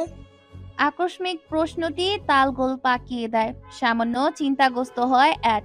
কিছুক্ষণ পর অতশয় শীত কণ্ঠে জবাব দেয়, প্রিন্সেস হেনরির দ্য ডিকশনারির কথা ভুলে গেলি? সেখানে স্পষ্ট লেখা কারো মন নিয়ে খেলার একমাত্র শাস্তি মৃত্যু। সেখানে নিজের মনকে নিয়ে খেললে শাস্তিটা নিশ্চয়ই কমে যাবে না। প্রিন্সেস হেনরি ড্রাফারটাকে শাস্তি দিবেন বলেই আমার বিশ্বাস। কথাটা বলেই থামে অ্যাড। খ্যাক করে কেসে আবারও বলে, আমার ইচ্ছে হচ্ছে সোজা শ্যুট করে দিতে। এই ধরনের বিশ্রী মানসিক বিপর্যস্ত সম্পন্ন মানুষ কখনো ঠিক হবে না। ঝরা হাসে নোনাল। স্টোন ফাইল হাতে চলে আসে, নোনালের দিকে ইশারা করে বলে, আমি যা বলছি সবাই শোনো। সমাবেশ হয়ে গেলে অনেকেই আগ্রহ যে হারাবে, তাই আমি চাচ্ছি এখনই সমস্ত কিছু সামনে নিয়ে আসতে। এখন কি কাজটা করা উচিত হবে ইনস্টন? অতি চালাকে গড়াই ধরে নোলান, বিষয়টা যদি এমন হয় তাহলে নিশ্চয় চালাকির ফল পাবে ক্যামেরন ওরফে এরাজ। রবার্ট কথার ফাঁকে বলে, স্যার এরাজ নয়, আরাজ। কয়েকবার উচ্চারণ করে সে, তবে বারবার এরাজি বের হয়। এদের কাণ্ডে বিরক্ত হয় অ্যাড। খানিকটা দূরে সরে গিয়ে লক্ষ্য রাখে কাঙ্ক্ষিত ব্যক্তিটির দেখা নেই। হাজার যাই হোক, প্রিন্সেসের উইডবি বলে কথা। নোলান এদিকে আয়। এই দেখ, ডেভিড পর্দার পেছনে লুকিয়ে আছে। ছবি এডিটের কারণে ডেভিডকে দেখতে এরাজের মতোই লাগছিল। ইউ আর রাইট অ্যাড, তোর বুদ্ধি সত্যিই অসাধারণ। আমি কাজে ফোকাস করব, কেউ বিরক্ত করবি না। সবাই লক্ষ্য রাখ কখন সমাবেশ শুরু হবে। ওকে, বেস্ট অফ লাক অ্যাড, নিজের খেয়াল রাখিস। 1 2 3 করে কাউন্ট করে অ্যাড। হঠাৎ করেই চোখ যায় লম্পাটে সিঁড়িতে। স্টাইল করে হেঁটে আসছে আরাজ, যাকে ক্যামেরন নামে সবাই চিনে এখন। বন্দুক তাক করে অ্যাড, তবে সরে যাওয়ার কারণে আর শুট করা হয় না। ভারী নিঃশ্বাসে দম আটকে আসে ছেলেটার। দিবার মায়াবী মুখটা ভাসে দু চোখে। সমাবেশ শুরু হয়ে যায়। অ্যাড চাইছিল যে আরাজের মাথায় শুট করে দিতে, যদিও সেটা অনুচিত হতো। নোনাল বহু কষ্টে অ্যাডকে থামিয়েছে। আপাতত স্থির অবস্থায় আছে অ্যাড। স্টোন সিস্টেম ডাউনলোড করার কাজ করে যাচ্ছে। সমাবেশের মধ্যখানেই আরাজের ভিডিও চলে আসবে, যে ভিডিওতে স্পষ্ট স্বীকারোক্তি দিচ্ছে প্রিন্সেস হেনরিকে বিয়ে করে রাজত্ব কায়েম করাই তার লক্ষ্য। এই ভিডিও ফুটেজ কালেক্ট করতে $1 মিলিয়ন খরচ হয়েছে। এতে কিছু যায় আসে না ওর। বিবাকে সত্যর মুখোমুখি করাই ওর লক্ষ্য। আরাজ আর প্রিন্সেস হেনরির পাশাপাশি দাঁড়িয়ে আছে। মাঝে মাঝে হাসছে তারা। অ্যাডের ঠোঁটের কোণে তাচ্ছিল্য ফুটে ওঠে। একটু পরেই সব রহস্য উন্মোচন হয়ে যাবে। নোনালের দিকে তাকাতেই নোনাল মাথা ঝাঁকায়। ধীর কণ্ঠে কাউন্ট করে সে। 10 9 8 7 6 5 4 3 2 1। সমাবেশ স্টেজের বিশাল টেলিভিশন স্ক্রিনে ভেসে ওঠে আরাজের ভিডিও। কয়েক হাজার মানুষের মুখ হা হয়ে যায়। পুরোপুরি বুঝতে পারে না কেউই, কারণ আরাজ বাংলা আর ইংরেজি ভাষায় মিশ্রণে কথাগুলো বলে যাচ্ছে। তবে প্রিন্সেস হেনরির ছবিতে নাইফ দিয়ে আঘাত করার বিষয়টা সকলের আত্মা কাঁপিয়ে দেয়। সবাই বুঝতে পারে আরাজের পরিকল্পনা। আরাজের চোখে মুখে ভয়। সে নিশ্চিত হয়ে গেছে তার জীবন সংকটে। ফলের ঝুড়ি থেকে নাইফ নিয়ে নেয় সে। পাশাপাশি থাকা হেনরির গলায় নাইফ ধরে। সকলে চিৎকার করে ওঠে। আরাজ বলে, যদি কেউ কাছে আসো তো প্রিন্সেস হেনরিকে হারাবে। কেউ কাছে আসে না। অস্ট্রেলিয়ার কিং ওয়েন সকলকে বলে, কেউ আগাবে না, ওকে চলে যেতে দাও। আমার কন্যার কোনো ক্ষতি যেন না হয়। আগাবে না কিং ওয়েন, হেনরিকে আমি সাথে নিয়ে যাব। আমার ক্ষতি করা মানে প্রিন্সেস হেনরির মৃত্যু। প্রিন্সেস হেনরি চিৎকার করে বলে, ক্যামেরন, তুমি আমার সাথে ছলনা করলে উচিত করনি তুমি। অতি শীঘ্রই তোমার শাস্তি নিশ্চিত হবে। থামো মূর্খ মেয়ে, প্রিন্সেস হওয়ার কোনো যোগ্যতাই তোমার নেই। যে নিজেকে রক্ষা করতে পারে না সে কেন হবে প্রিন্সেস? ক্যামেরন। প্রিন্সেস হেনরির চিৎকার করতেই রক্ত লাল চোখে তাকায় আরাজ। পরক্ষণে আত্মহাসিতে ফেটে পড়ে। সে বলে, আমাকে ধরা অত সহজ নয় কিং ওয়েন। আমি হেনরিকে নিয়ে যাচ্ছি। Henry my dear dad. King Owen আর প্রিন্সেস হেনরি দুজনে কান্নায় ভেঙে পড়ে। অ্যাড একটু দূরে দাঁড়িয়ে সব দেখছে। ইনস্টন যেতে চাইলে ও বাধা দিল সে। প্রিন্সেস হেনরির কোনো ক্ষতি হতে দেওয়া যাবে না। ফোর্স লাগাও। দেখো কোথায় যাচ্ছে এরাজ। আমি বিভার কাছে যাচ্ছি। সমস্ত কিছু ধামাচাপা দেওয়ার ব্যবস্থা করো। এই ফুটেজ কে কালেক্ট করেছে এটা যেন অস্ট্রিয়ার পুলিশদের নামেই লিখিত হয়। ওকে অ্যাড, আমি দেখছি, তুমি খেয়াল রেখো। এরাজের সাথে চক্রধারী দলও যুক্ত আছে। আমি নিজের খেয়াল রাখবো স্টোন। রবার্টকে নিয়ে যাচ্ছি। নোলান তোমার সাথেই থাক। ওয়াশরুমে যাওয়ার প্রয়োজন। আশেপাশে কাউকে দেখতে পায় না বিভা। সবাই লাঞ্চ তৈরি করতে বিজি। শরীরটা একটু সুস্থ হতে নিজে নিজেই ওঠার চেষ্টা করে সে। বেড থেকে মেঝেতে পা রাখতেই ঠান্ডা মেঝে পুরো শরীরে শীত শীত অনুভব দিয়ে দেয়। হিমশীতল রক্তচান শরীরকে জ্বর শুরু করে দেয়। প্রচন্ড শীতের মাঝে শরীরের অসহ্য ব্যথা যেন মৃত্যু সম্য। তার উপর শরীরে জ্বর এসে গেছে। হাজারো কষ্টের মাঝেও উঠে ওয়াশরুমে যায় বিভা, তবে ফেরার পথে পায়ে পানি থাকায় পা পিছলে যায়। প্রচন্ড ব্যথায় আহ বলে আর্তনাদ করে ওঠে, মুখ দিয়ে উচ্চারিত হয়। পরক্ষণে জ্ঞান হারায় সে। লাঞ্চ নিয়ে আসে ক্লো। বিভাকে মেঝেতে পড়ে থাকতে দেখে হাত থেকে ট্রে পড়ে যায়। সে চিৎকার করে ডাকে, স্কার, লিলি কোথায়? তোমরা দ্রুত আসো, ম্যাম মেঝেতে জ্ঞান শূন্য হয়ে পড়ে আছে। স্কার, লিলি, বিভা ম্যাম, কি হয়েছে আপনার? বীরবার মুখে আলতো হাতে স্পর্শ করে ক্লো। বীরবার গোঙানো শুরু হয়। ভয় পেয়ে যায় ক্লো। ফোন হাতে নিয়ে অ্যাডকে কল করে। ফোন রিসিভ হতেই উদ্বিগ্ন গলায় বলে, স্যার, ম্যাম জ্ঞান হারিয়ে ফেলেছে, মুখ দিয়ে ঘোলানি বের হচ্ছে, দ্রুত আসুন স্যার, আমার খুব ভয় করছে। বিভা, ক্লু, তুমি ডাক্তারকে কল করো, আমি আসছি। Okay sir. ফোনটা রেখে গাড়ির স্পিড বাড়িয়ে দেয় অ্যাড। নীল চোখের পানির স্রোত নেমেছে। বিবার অবস্থা কল্পনাও করতে পারছে না ছেলেটা। মিনিট 10 পর বাসায় পৌঁছায় সে। বিবার রুমে ছুটে যায়। বিবাকে ঘেরাও করে আছে সকলে। ডাক্তার চেক আপ করছে। How is she? Not fine, প্রচণ্ড জ্বরের নাজেহাল অবস্থা। কয়েকদিন আগে ওর শরীরে পয়জন দেওয়া হয়েছিল। আচ্ছা, যেটারই প্রভাব রয়ে গেছে, যত্ন নেবেন। আমি ওষুধ লিখে দিয়েছি। ওকে, থ্যাঙ্কস। ডাক্তার চলে যায়। ভয়ে কাঁপছে স্কার, ক্লো আর লিলি। তবে অ্যাড তেমন কিছুই বলে না। বিবার দিকে এক পলক তাকিয়ে বলে, ওর জন্য লিকুইড ফুডের ব্যবস্থা করো। Okay sir. ওরা চলে যেতেই বিবার পাশে বসে অ্যাড। নিষ্পাপ মুখের অবস্থা শোচনীয়। ও রাতটা বুক চিরে বেরিয়ে আসতে চায়। হাত দুটো বুকে চেপে ধরে ঘন ঘন শ্বাস ফেলে বলে, তোমার জীবনের ল্যাম্পপোস্ট হতে পারছি না আমি। কেন পারছি না আমি? তুমি কেন আমার কাছ থেকেও নিরাপদ নও? বিবার হাত বুকে চেপে রেখেই চোখ বন্ধ করে ছেলেটা। মিনিট দেশের পর আসে ক্লো। বলেন, স্যার, লিকুইড ফুড রেডি। যাও, আমি আসছি। বিবার জ্ঞান ফিরেনি এখনো। মাথায় হাত বুলাচ্ছে অ্যাড। গায়ের স্যুটটা চেঞ্জ করে নিয়েও টি শার্ট পরে নেয়। ফ্রেশ হয়ে এসে স্যুপ নিয়ে আসে। আলতো ভাতে বিবার মুখে স্পর্শ করে। চোখে মুখে পানির ছিটে লাগাতেই জ্ঞান ফিরে বিবার। হালকা করে তাকায়। ভেসে উঠে অ্যাডের বিধ্বস্ত মুখ। ওঠার চেষ্টা করে, তবে পারে না। স্যুপের বাটি সাইড টেবিলে রেখে বিবাকে উঠে বসায়। বিবার চোখ বারবার বুজে আসে। আমার কি হয়েছিল অ্যাড? জ্ঞান হারিয়েছিলে, শরীরে প্রচন্ড জ্বর। আরাজের খবর পেলে? তবে পেয়ে যাব, চিন্তা করো না। একটা সত্যি কথা বলবে অ্যাড? বলো। আজ তুমি আরাজের কাছে গিয়েছিলে, তাই না? আরাজ আমার সাথে প্রতারণা করেছে, তাই তো? বিবার কথা শুনে চমকে তাকায় অ্যাড। বিবার দাঁত ছিল এসে বলে, টিভি চ্যানেলে সরাসরি সম্প্রচার ছিল। আরাজ নিজের চেহারা বদলাতে পারলেও কণ্ঠ বদলাতে পারেনি। আমি কণ্ঠস্বর চিনতে ভুল করিনি। ব্যস্ত হইও না বিভা, আমি সব ঠিক করে দিব। তুমি প্লিজ ভরসা রাখো। দু চোখের কোণ বেয়ে অশ্রু গড়ায়। হ্যাডের হাতে হাত রাখি বিভা। সিক্ত নয়নে ক্রোধান্বিত কণ্ঠে উত্তাপ মিশ্রিত করে বলে, আমি এর শেষ দেখতে চাই। পাপিকে শাস্তি দেওয়াই তোমার কাজ, তাই না? আমার জীবনে ল্যাম্পপোস্ট হয়ে আলো ছড়ানোর প্রতিশ্রুতি করেছো তুমি। তোমাকে আমার দেওয়া প্রতিশ্রুতি রক্ষা করতে হবে। প্রতারকের শাস্তি চাই আমি। যে কোনো কিছুর বিনিময়ে শাস্তি দেবে ওকে। কথা দাও, ওর সর্বোচ্চ শাস্তি নিশ্চিত করবে। কথা দিচ্ছি বিভা, তোমার জীবনের এই অন্ধকার অংশকে আমি আলোয় সিক্ত করব। আমি আমার মতো করে তোমার জীবনের ল্যাম্পপোস্ট হব। বিবার চোখ উজ্জ্বলিত হয়। মায়াবী নয়নে তাকিয়ে থাকে। অ্যাডের দৃষ্টিতে রয়েছে সুখ। বিভা এত সহজে মেনে নিবে ধারণাও করতে পারেনি সে।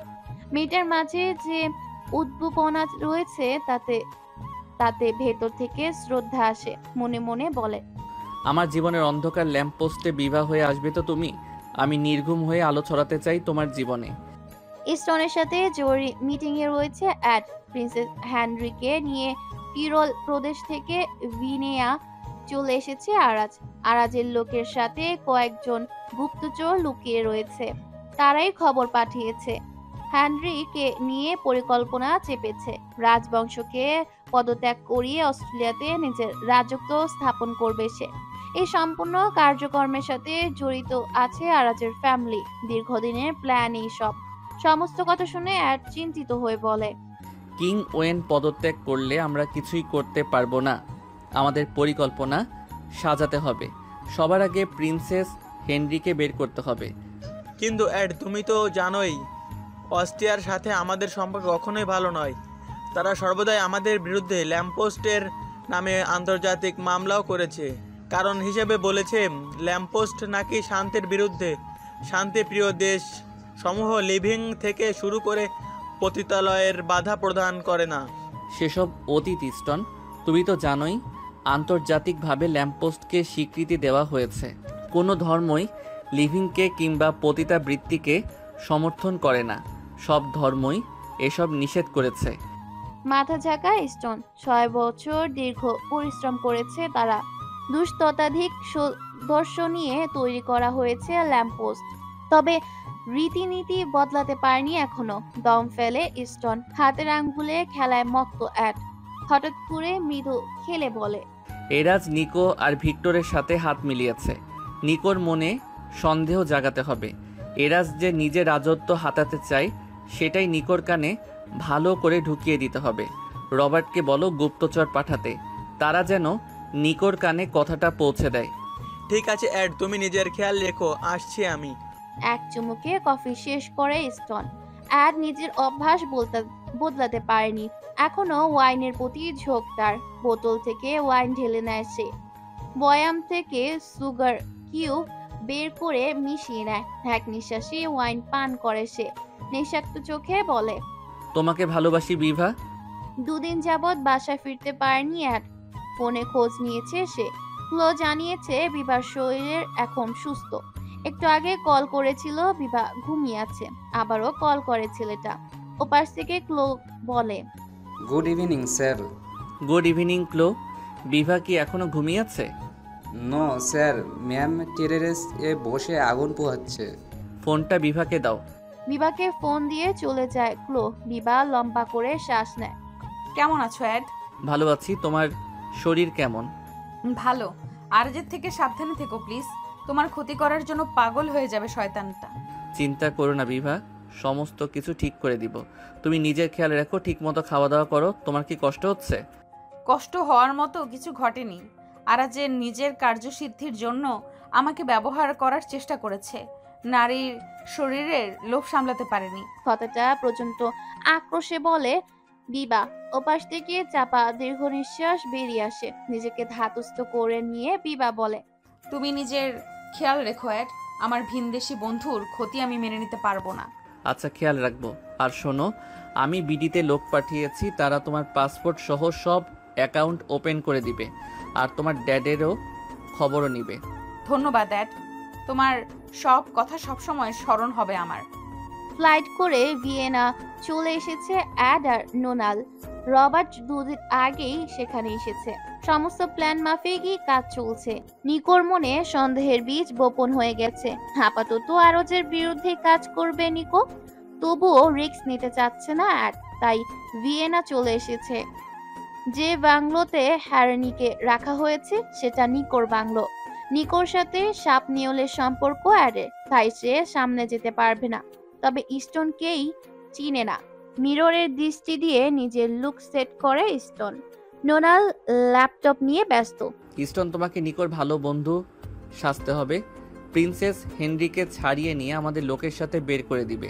প্রিন্সেস হেনরিকে সাথে নিয়ে নোলান ফিরে যাবে ইন্সব্রুকে। কিং ওয়েনের সাথে চুক্তি স্বাক্ষরিত করবে। বিষয়টা ইন্টারন্যাশনালভাবে দেখা হবে। পার্সোনালভাবে যেন কোনো পদক্ষেপ না নেওয়া হয়। আর এরাজকে ইন্টারন্যাশনাল পুলিশ অ্যারেস্ট করে নিবে। তবে একটা কথা, প্রিন্সেস হেনরিকে নিয়ে নোলান যতক্ষণ পর্যন্ত ইন্সব্রুকে পৌঁছায় ততক্ষণ কোনো কাজ করা হবে না। প্রিন্সেস হেনরি বিপদমুক্ত হলেই আমরা কাজ শুরু করব। ওকে, আমি তাহলে বেরিয়ে যাচ্ছি। স্টোন চলে যায়। নোনাল বলে, রবার্টের সাথে কথা হয়েছে আমার। প্রিন্সেস হেনরির টর্চার করেছে রাজ। প্রচণ্ড আক্রোশ চাবুকের আঘাত করেছে। কথাটা শুনে চোখ বন্ধ করে নেয় অ্যাড। প্রিন্সেস হেনরির কথা ভাবতে কষ্ট হচ্ছে। ভালোবেসেও সে চকে গেল। রাতের আধারে বের হয় অ্যাড আর নোনাল।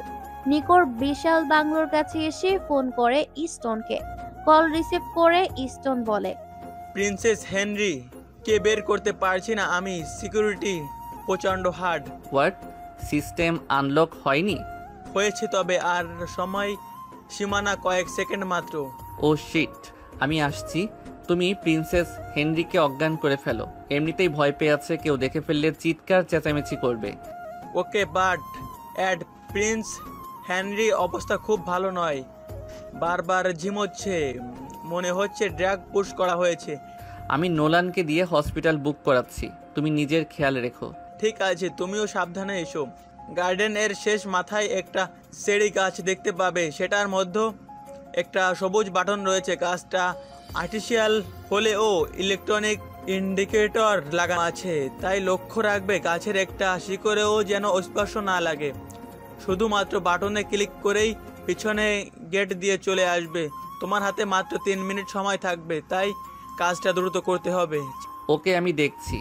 ইস্টনের কথা মতো পা টিপে টিপে বাংলোর পেছনে চলে আসে অ্যাড। পুরো বাংলোয় লাইটের ব্যবহার খুবই কম, মনে হচ্ছে বাংলোটা ভূতরে মুভি করার জন্য তৈরি করা হয়েছে। বাগানের শেষ মাথাতে চেরি গাছ দেখতে পায় ছেলেটা। ইস্টনের কথা মতো সমস্ত কাজ সম্পূর্ণ করে ছুট লাগায়। টাইম কাউন্ট করা শুরু হয়ে গেছে। 180 সেকেন্ড এর মধ্যে বাংলোর ভেতর প্রবেশ করতে হবে, এমনকি 48খানা সিঁড়িও পার করতে হবে। নিজের সর্বোচ্চ স্পিড দিয়ে দৌড়াচ্ছে অ্যাড। বাংলোয় প্রবেশ করেই দম ফেলে। সঙ্গে সঙ্গে বাংলোর প্রবেশের পথ বন্ধ হয়ে যায়। 1 সেকেন্ডের হেরফের হলে সর্বনাশ হয়ে যেত। নোনালকে ফোন করলো অ্যাড। নোনালের কণ্ঠটা ভীষণ উদ্বিগ্ন। তুই ঠিকঠাক পৌঁছেছিস? হ্যাঁ, অল ইজ ওয়েল। শোনো, প্রিন্সেস হেনরিকে সাথে করে সামনের গেট দিয়ে যাওয়া যাবে না। আমরা পেছনের গেটের কাছে এসে তোকে মেসেজ করে দিব। তুই চেরি গাছের বাটনে ক্লিক করে সোজা গাড়ি রেডি করবি। 3 মিনিটের মধ্যে আমার বাংলো থেকে বের হতে হবে, তারপরই রেড অ্যালার্ট বেজে উঠবে। আমরা বেরিয়ে যাব, হসপিটালে পৌঁছে দিয়ে আবার বাংলায় ফিরে আসব। ততক্ষণে পুলিশরা তাদের কাজ করে ফেলবে। ঠিক আছে, সাবধানে আছিস। নোনালের কল কেটে ইস্টনের কাছে যায় অ্যাড। ইস্টন কিছুটা স্বস্তি বোধ করছে, তার ভয় হচ্ছিল। প্রিন্সেস হেনরিকে কোলে তুলে নাও, আমি সব ব্যবস্থা করে দিয়েছি, কোনো ভুল করা যাবে না স্টোন। চিন্তা করো না অ্যাড, আমি সব খেয়াল রাখবো। প্রিন্সেস হেনরিকে কোলে তুলে হাঁটা লাগায় ইস্টন। ততক্ষণে সামনে আগায় অ্যাড। পুরো বাংলোয় লাইট করে ব্যবহার খুবই কম হওয়ায় অন্ধকার পথে পথ চলতে অসুবিধা হচ্ছে, তবুও অ্যাড থেমে নেই। ছোট ছোট কদমে আগাচ্ছে সে। পেছনের গেটের কাছে এসে নোনালকে মেসেজ পাঠিয়ে দেয়। দরজা খুলে যেতেই ছুট লাগা ইস্টন আর অ্যাড। নোনাল গাড়ি রেডি করে নিয়েছে। প্রিন্সেস হেনরিকে গাড়িতে উঠাতেই রেড অ্যালার্ট বেজে যায়। পুরো বাংলোয় হইচই লেগে যায়।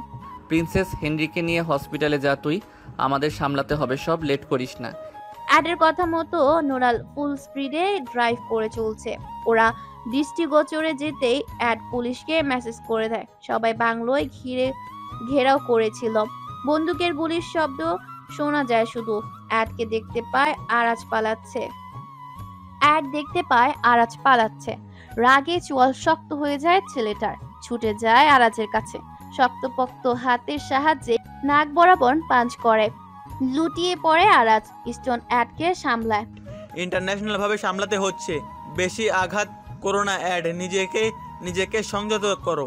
একে তো সেদিনই শুট করতে চেয়েছিলাম, ভাগ্য ভালো থাকায় বেঁচে গেল, জানোয়ার একটা। একদোলা থুতু ফেলে অ্যাড।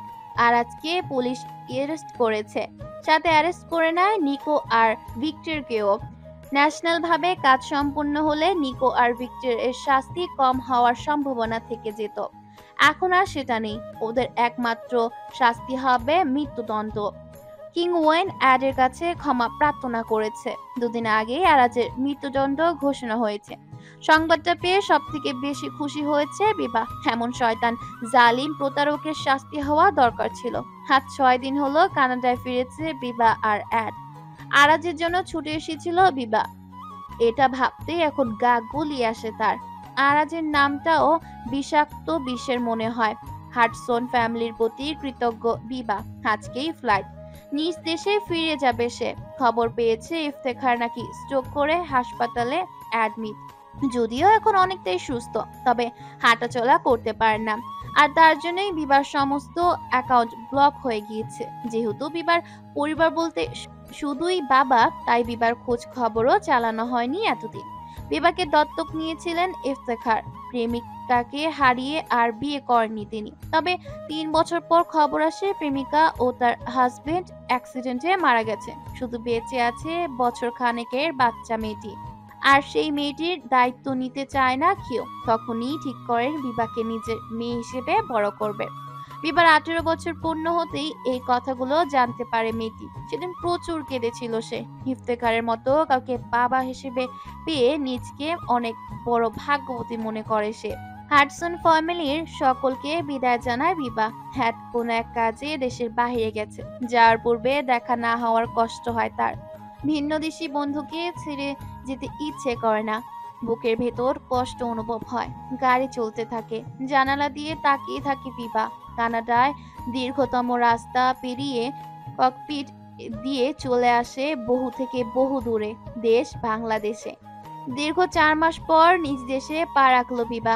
চারপাশে তাকিয়ে সমস্ত দুঃখ উবড়ে যায় হুট করে। সব থেকে নিজের মানুষ যারা বাংলা ভাষায় কথা বলে, ইংরেজিতে কথা বলতে বলতে বাংলা আসতে চায় না মুখ দিয়ে। অভ্যাস হয়ে গেছে কেমন। এয়ারপোর্ট থেকে গাড়ি বুক করে রওনা হয় বাসাতে। রাজধানীর শাহজাদপুরে এসে নিজের বাসার কাছে গাড়ি থামতে বলে বিবা। ভাড়া মিটিয়ে নিজ বাসাতে প্রবেশ করে। ওকে দেখে বাড়ির দুজন পরিচিকা ছুটে আসে। বিবার দিকে শরবতের গ্লাস বাড়ি দেয়। ঠিক করে হেসে বলে বিবা, রিতা, তোর মাথায় কি বুদ্ধি হলো না? আর শীতের মাঝে শরবত খাবো আমি? তই আপা কফি বানাই নিয়ে আসমু? বিবা একটু ভেবে বলে, আচ্ছা নিয়ে আয়। বাবা রুমে এসে দেখে ইফতেখার বেডে শুয়ে আছে। শুকিয়ে কাঠ হয়ে যাওয়া রুগ্ন বাবাকে দেখে কেঁদে ওঠে বিবা। কন্দনরত অবস্থায় বলে, আম সরি পাপা, আমি তোমাকে ফেলেই চলে গেছিলাম। তখন আমি আসলেই বুঝতে পারিনি কি করছিলাম। খুব খারাপ মেয়ে আমি। ইটস ওকে মামুনি, তুমি যে সুস্থ আছো এটাই আমার কাছে অনেক। এসব নিয়ে মন খারাপ করো না। চোখ হাসে বিবার, তবু ইফতেখারকে জড়িয়ে ধরে কাঁদে। জমিয়ে রাখা সমস্ত কান্না আজ চোখ ফেটে বেরিয়ে পড়ে। ইফতেখারের সাথে একসঙ্গে লাঞ্চ করলো বিবা। জয়নিং এ বসে মনে এসে যায় হাডসন ফ্যামিলির কথা। খ্রিস্টান হলেও তাদের আচরণ মুগ্ধ করেছে বিবাকে। অ্যাডের সাথে কাটানো সময়গুলো মনে হতেই মুখে হাসি ফুটে ওঠে। মেয়েটাকে হাসতে দেখে ইফতেখার বলেন, হঠাৎ হাসলি কেন মা? এমনি পাপা, তুমি খাও তো। প্লেট ফাঁকা একদম, শুকিয়ে গেছো তুমি। ঝলমলে হাসে ইফতেখার। মেয়ের দিকে স্নেহের দৃষ্টি রেখে বলে, তুমি এসে গেছো তো, এখন মোটা তাজা হয়ে যাব মামুনি। খাও এবার। হাসি ঠাট্টার মাঝে লাঞ্চ শেষ করে বিবাহ। এভাবেই কেটে যায় 2টা মাস। হাডসন ফ্যামিলির সাথে কথা হলেও অ্যাডের সাথে কথা হয়নি। সারাক্ষণ মনমরা করে থাকে বিবাহ। আজ বিবার 23তম জন্মদিন। ইফতেখারের শরীর ভালো না থাকায় তেমন কোনো আয়োজন করা হয়নি। প্রতি বছর এতিম শিশুদের বাসায় দাওয়াত করে খাওয়ানো হয়। এবার তেমন কিছুই হলো না। বিবা ঠিক করলো এতিমখানায় যাবে। বাচ্চাদের মিষ্টি আর চকলেট বিতরণ করবে। বেবি পিঙ্ক কালারের কুর্তি পরে রেডি হয়ে নেয় বিবা। সুপার শপ থেকে মিষ্টি আর চকলেট নিয়ে রওনা হয় এতিমখানাতে। এতিমখানায় প্রবেশ করতেই চোখে পড়লো কেমন একটা জাঁকজমকপূর্ণ ভাব। মনে হচ্ছে কোনো অনুষ্ঠান উদযাপন হচ্ছে। বাচ্চারা ছোটাছুটি করছে। আশেপাশে চোখ বুলিয়ে কাউন্টারে যায় সে। এখানে কি কোনো অনুষ্ঠান হচ্ছে? হ্যাঁ, জন্মদিনের জন্য বাচ্চাদের খাওয়া দাওয়ার ব্যবস্থা করা হয়েছে। জন্মদিন? হ্যাঁ। কাউন্টারের লোকটা নিজ কাজে ব্যস্ত হয়ে পড়ল। বিশাল মাঠে জড়ো হয় সকলে। আকাশে গ্যাস বেলুন উড়ে যায়। পুরো আকাশে বেলুন দিয়ে হ্যাপি বার্থডে লেখা ওঠে। আনমনেই হাসে বিবা। হাজারো একজনের জন্মদিন। আশেপাশে চোখ বুলাসে। বাচ্চাদের খাবারের ব্যবস্থা করা হয়েছে। মাথায় লম্বা সাদা মিশ্রণের আরবদের রুমাল বাঁধা লম্বা সাদা পোশাক পরা ছেলেটা সবাইকে খাবার পরিবেশন করে দিচ্ছে। পেছনের দিকে থাকায় ছেলেটাকে দেখতে পায় না বিবাহ। আগ্রহ নিয়ে আগায়। কোথা থেকে একদল আরবিয়ান পোশাক পরা বাচ্চা ছেলেরা এসে জড়ো হয়। হারিয়ে যায় লম্বা ছেলেটি। ব্যস্ত হয় বিবাহ। ছেলেটাকে দেখার জন্য মন অস্থির হয়ে পড়েছে। চকলেট আর মিষ্টি কাউন্টারে জমা দিয়ে পুরো এতিমখানা হন্তদন্ত হয়ে ছুটে। কোথাও সেই ছেলেটির দেখা মেলে না। রাত প্রায় 8টা বেজে যায়। শুভ্র পোশাকের ছেলেটি আশায় থাকে বিভা, অথচ পায় না। একদল বাচ্চা এসে বিভাকে ঘেরাও করে, এতটাই চিন্তায় মগ্ন যে বিভা বাচ্চাগুলোকে লক্ষ্যই করে না। একটা ছেলে এসে বিভার ওড়না ধরে টানে, আচমকা তাকায় বিভা, খিলখিল করে হাসে ছেলেটা। আশেপাশে এতগুলো বাচ্চাকে দেখে অপ্রস্তুত হয়ে যায়, একটু হাসার চেষ্টা করে বলে, কিছু বলবে তোমরা? সবাই একযোগে বলে ওঠে। শুভ জন্মদিন আপনার। প্রচন্ড অবাক হয় বিভা, বাচ্চাগুলো জানলো কি করে আজ তার জন্মদিন? অবাকের সহিত তাকায় থাকে বিভা, বাচ্চাগুলো একটার পর একটা গিফট আর ফুল দিয়ে চলছে। বিবার অবস্থা আকাশ থেকে পড়ার মতো, গিফটগুলো সাইডে রেখে হন্তদন্ত হয়ে ছুটে সে, কোথাও কোনো নিশানা খুঁজে পায় না। সে নিজেও জানে না কার আশাতে ছুটছে, শুধু মনে হচ্ছে একটা অনুভূতি আশেপাশে অবস্থান করছে। রাত 10টার দিকে ভগ্ন হৃদয়ে বিভার মুখটা ছোট হয়ে যায়, নিভুতে চোখ থেকে 2 ফোঁটা অশ্রু গড়িয়ে পড়ে। যাওয়ার জন্য হাঁটা লাগাতেই পেছন থেকে কারো ডাকে কানে আসে, থমকে যায় সে। আরবিয়ান পোশাক পরা ছেলেটি দাঁড়িয়ে আছে, ছুটে যায় বিভা, ছেলেটির কাছে এসে ঘন ঘন শ্বাস নিয়ে বলে, কে কে তুমি? পেছন ঘুরে ছেলেটি, বিভার চোখ ছল ছল করে ওঠে। তার সামনে দাঁড়িয়েছে অ্যাড, মুখে হাত দিয়ে কান্নায় ভেঙে পড়ে বিভা, হঠাৎ করেই জড়িয়ে ধরে অ্যাডকে। অ্যাডের চোখে মুখে হাসি ফুটে ওঠে, সে মুসলিম ধর্ম গ্রহণ করেছে, নিজের স্বভাব বদলানোর চেষ্টায় আছে, বিভাকে নিজের জীবন সঙ্গিনী হিসেবে চায় এখন। বিভা থেকে একটু দূরে সরে যায় অ্যাড, পরপর কয়েকবার কিছু একটা উচ্চারণ করে, ভ্রুকুটি করে তাকায় বিভা, পকেট থেকে লাল টকটকে গোলাপ বের করে বিভার দিকে বাড়িয়ে দেয়। চমকে তাকায় বিভা, খাঁটি বাংলা ভাষাতে ছেলেটা বলে, আমি তোমাকে ভালোবাসি বিভা, তুমি কি আমাকে বিয়ে করবে? একটু আগে আল জাবির সাদ অর্থাৎ হ্যাডসন অ্যাড এর সাথে তাহমির বিভা এর বিয়ে সম্পূর্ণ হয়েছে। ইসলাম গ্রহণের পর অ্যাডের নাম বদলে আল জাবির সাদ রাখা হয়েছে। হ্যাডসন ফ্যামিলি সআদরে গ্রহণ করেছেন বিভাকে, ছেলের ধর্মত্যাগেও কোনো প্রশ্ন করেননি। বিভার পাশাপাশি দাঁড়িয়েছে সাদ। বাংলা ভাষা রপ্ত করতে পারেনি সে, তবে শেখার চেষ্টা করে যাচ্ছে। খোলা পরিবেশে চারপাশে জুড়ে রয়েছে শুধুই ল্যাম্পপোস্ট, যেগুলো নির্ঘুম হয়ে আমাদের পথ দেখায়। সাদ এগিয়ে গিয়ে ল্যাম্পপোস্টের আলো নিভিয়ে দিল, তারপর বিভার হাত দুটো মুঠো বন্ধি করে চিৎকার করে বলল, ভালোবাসি বিভা, আমার আলোহীন জীবনের আলো হওয়ার জন্য ধন্যবাদ। সৃষ্টিকর্তার কাছে প্রার্থনা শেষ দিন অবধি যেন এভাবে চলতে পারি, আমি তোমার জীবনের ল্যাম্পপোস্ট হয়ে আর তুমি আমার জীবনের আলো হয়ে। মৃদু হাসে বিভা, সন্তর্পণে মুখ লোকায় সাদের বুকে। সত্যি ভালোবাসা সুন্দর, যদি মানুষটি সঠিক হয়। সমাপ্ত। প্রিয় দর্শক বৃন্দ, ভিডিওটি দেখার জন্য অনেক অনেক ধন্যবাদ। আমাদের এই ভিডিওটিতে একটি লাইক দিলে আর আমাদের এই ছোট্ট চ্যানেলটিকে সাবস্ক্রাইব করে আমাদেরকে সাপোর্ট করলে আমরা নতুন নতুন ভিডিও আপলোড করার অনুপ্রেরণা পাবো। আমাদের চ্যানেলটি সাবস্ক্রাইব করে আমাদের সাথে জুড়ে থাকুন এবং এইরকমই ভিডিও দেখতে থাকুন। ধন্যবাদ।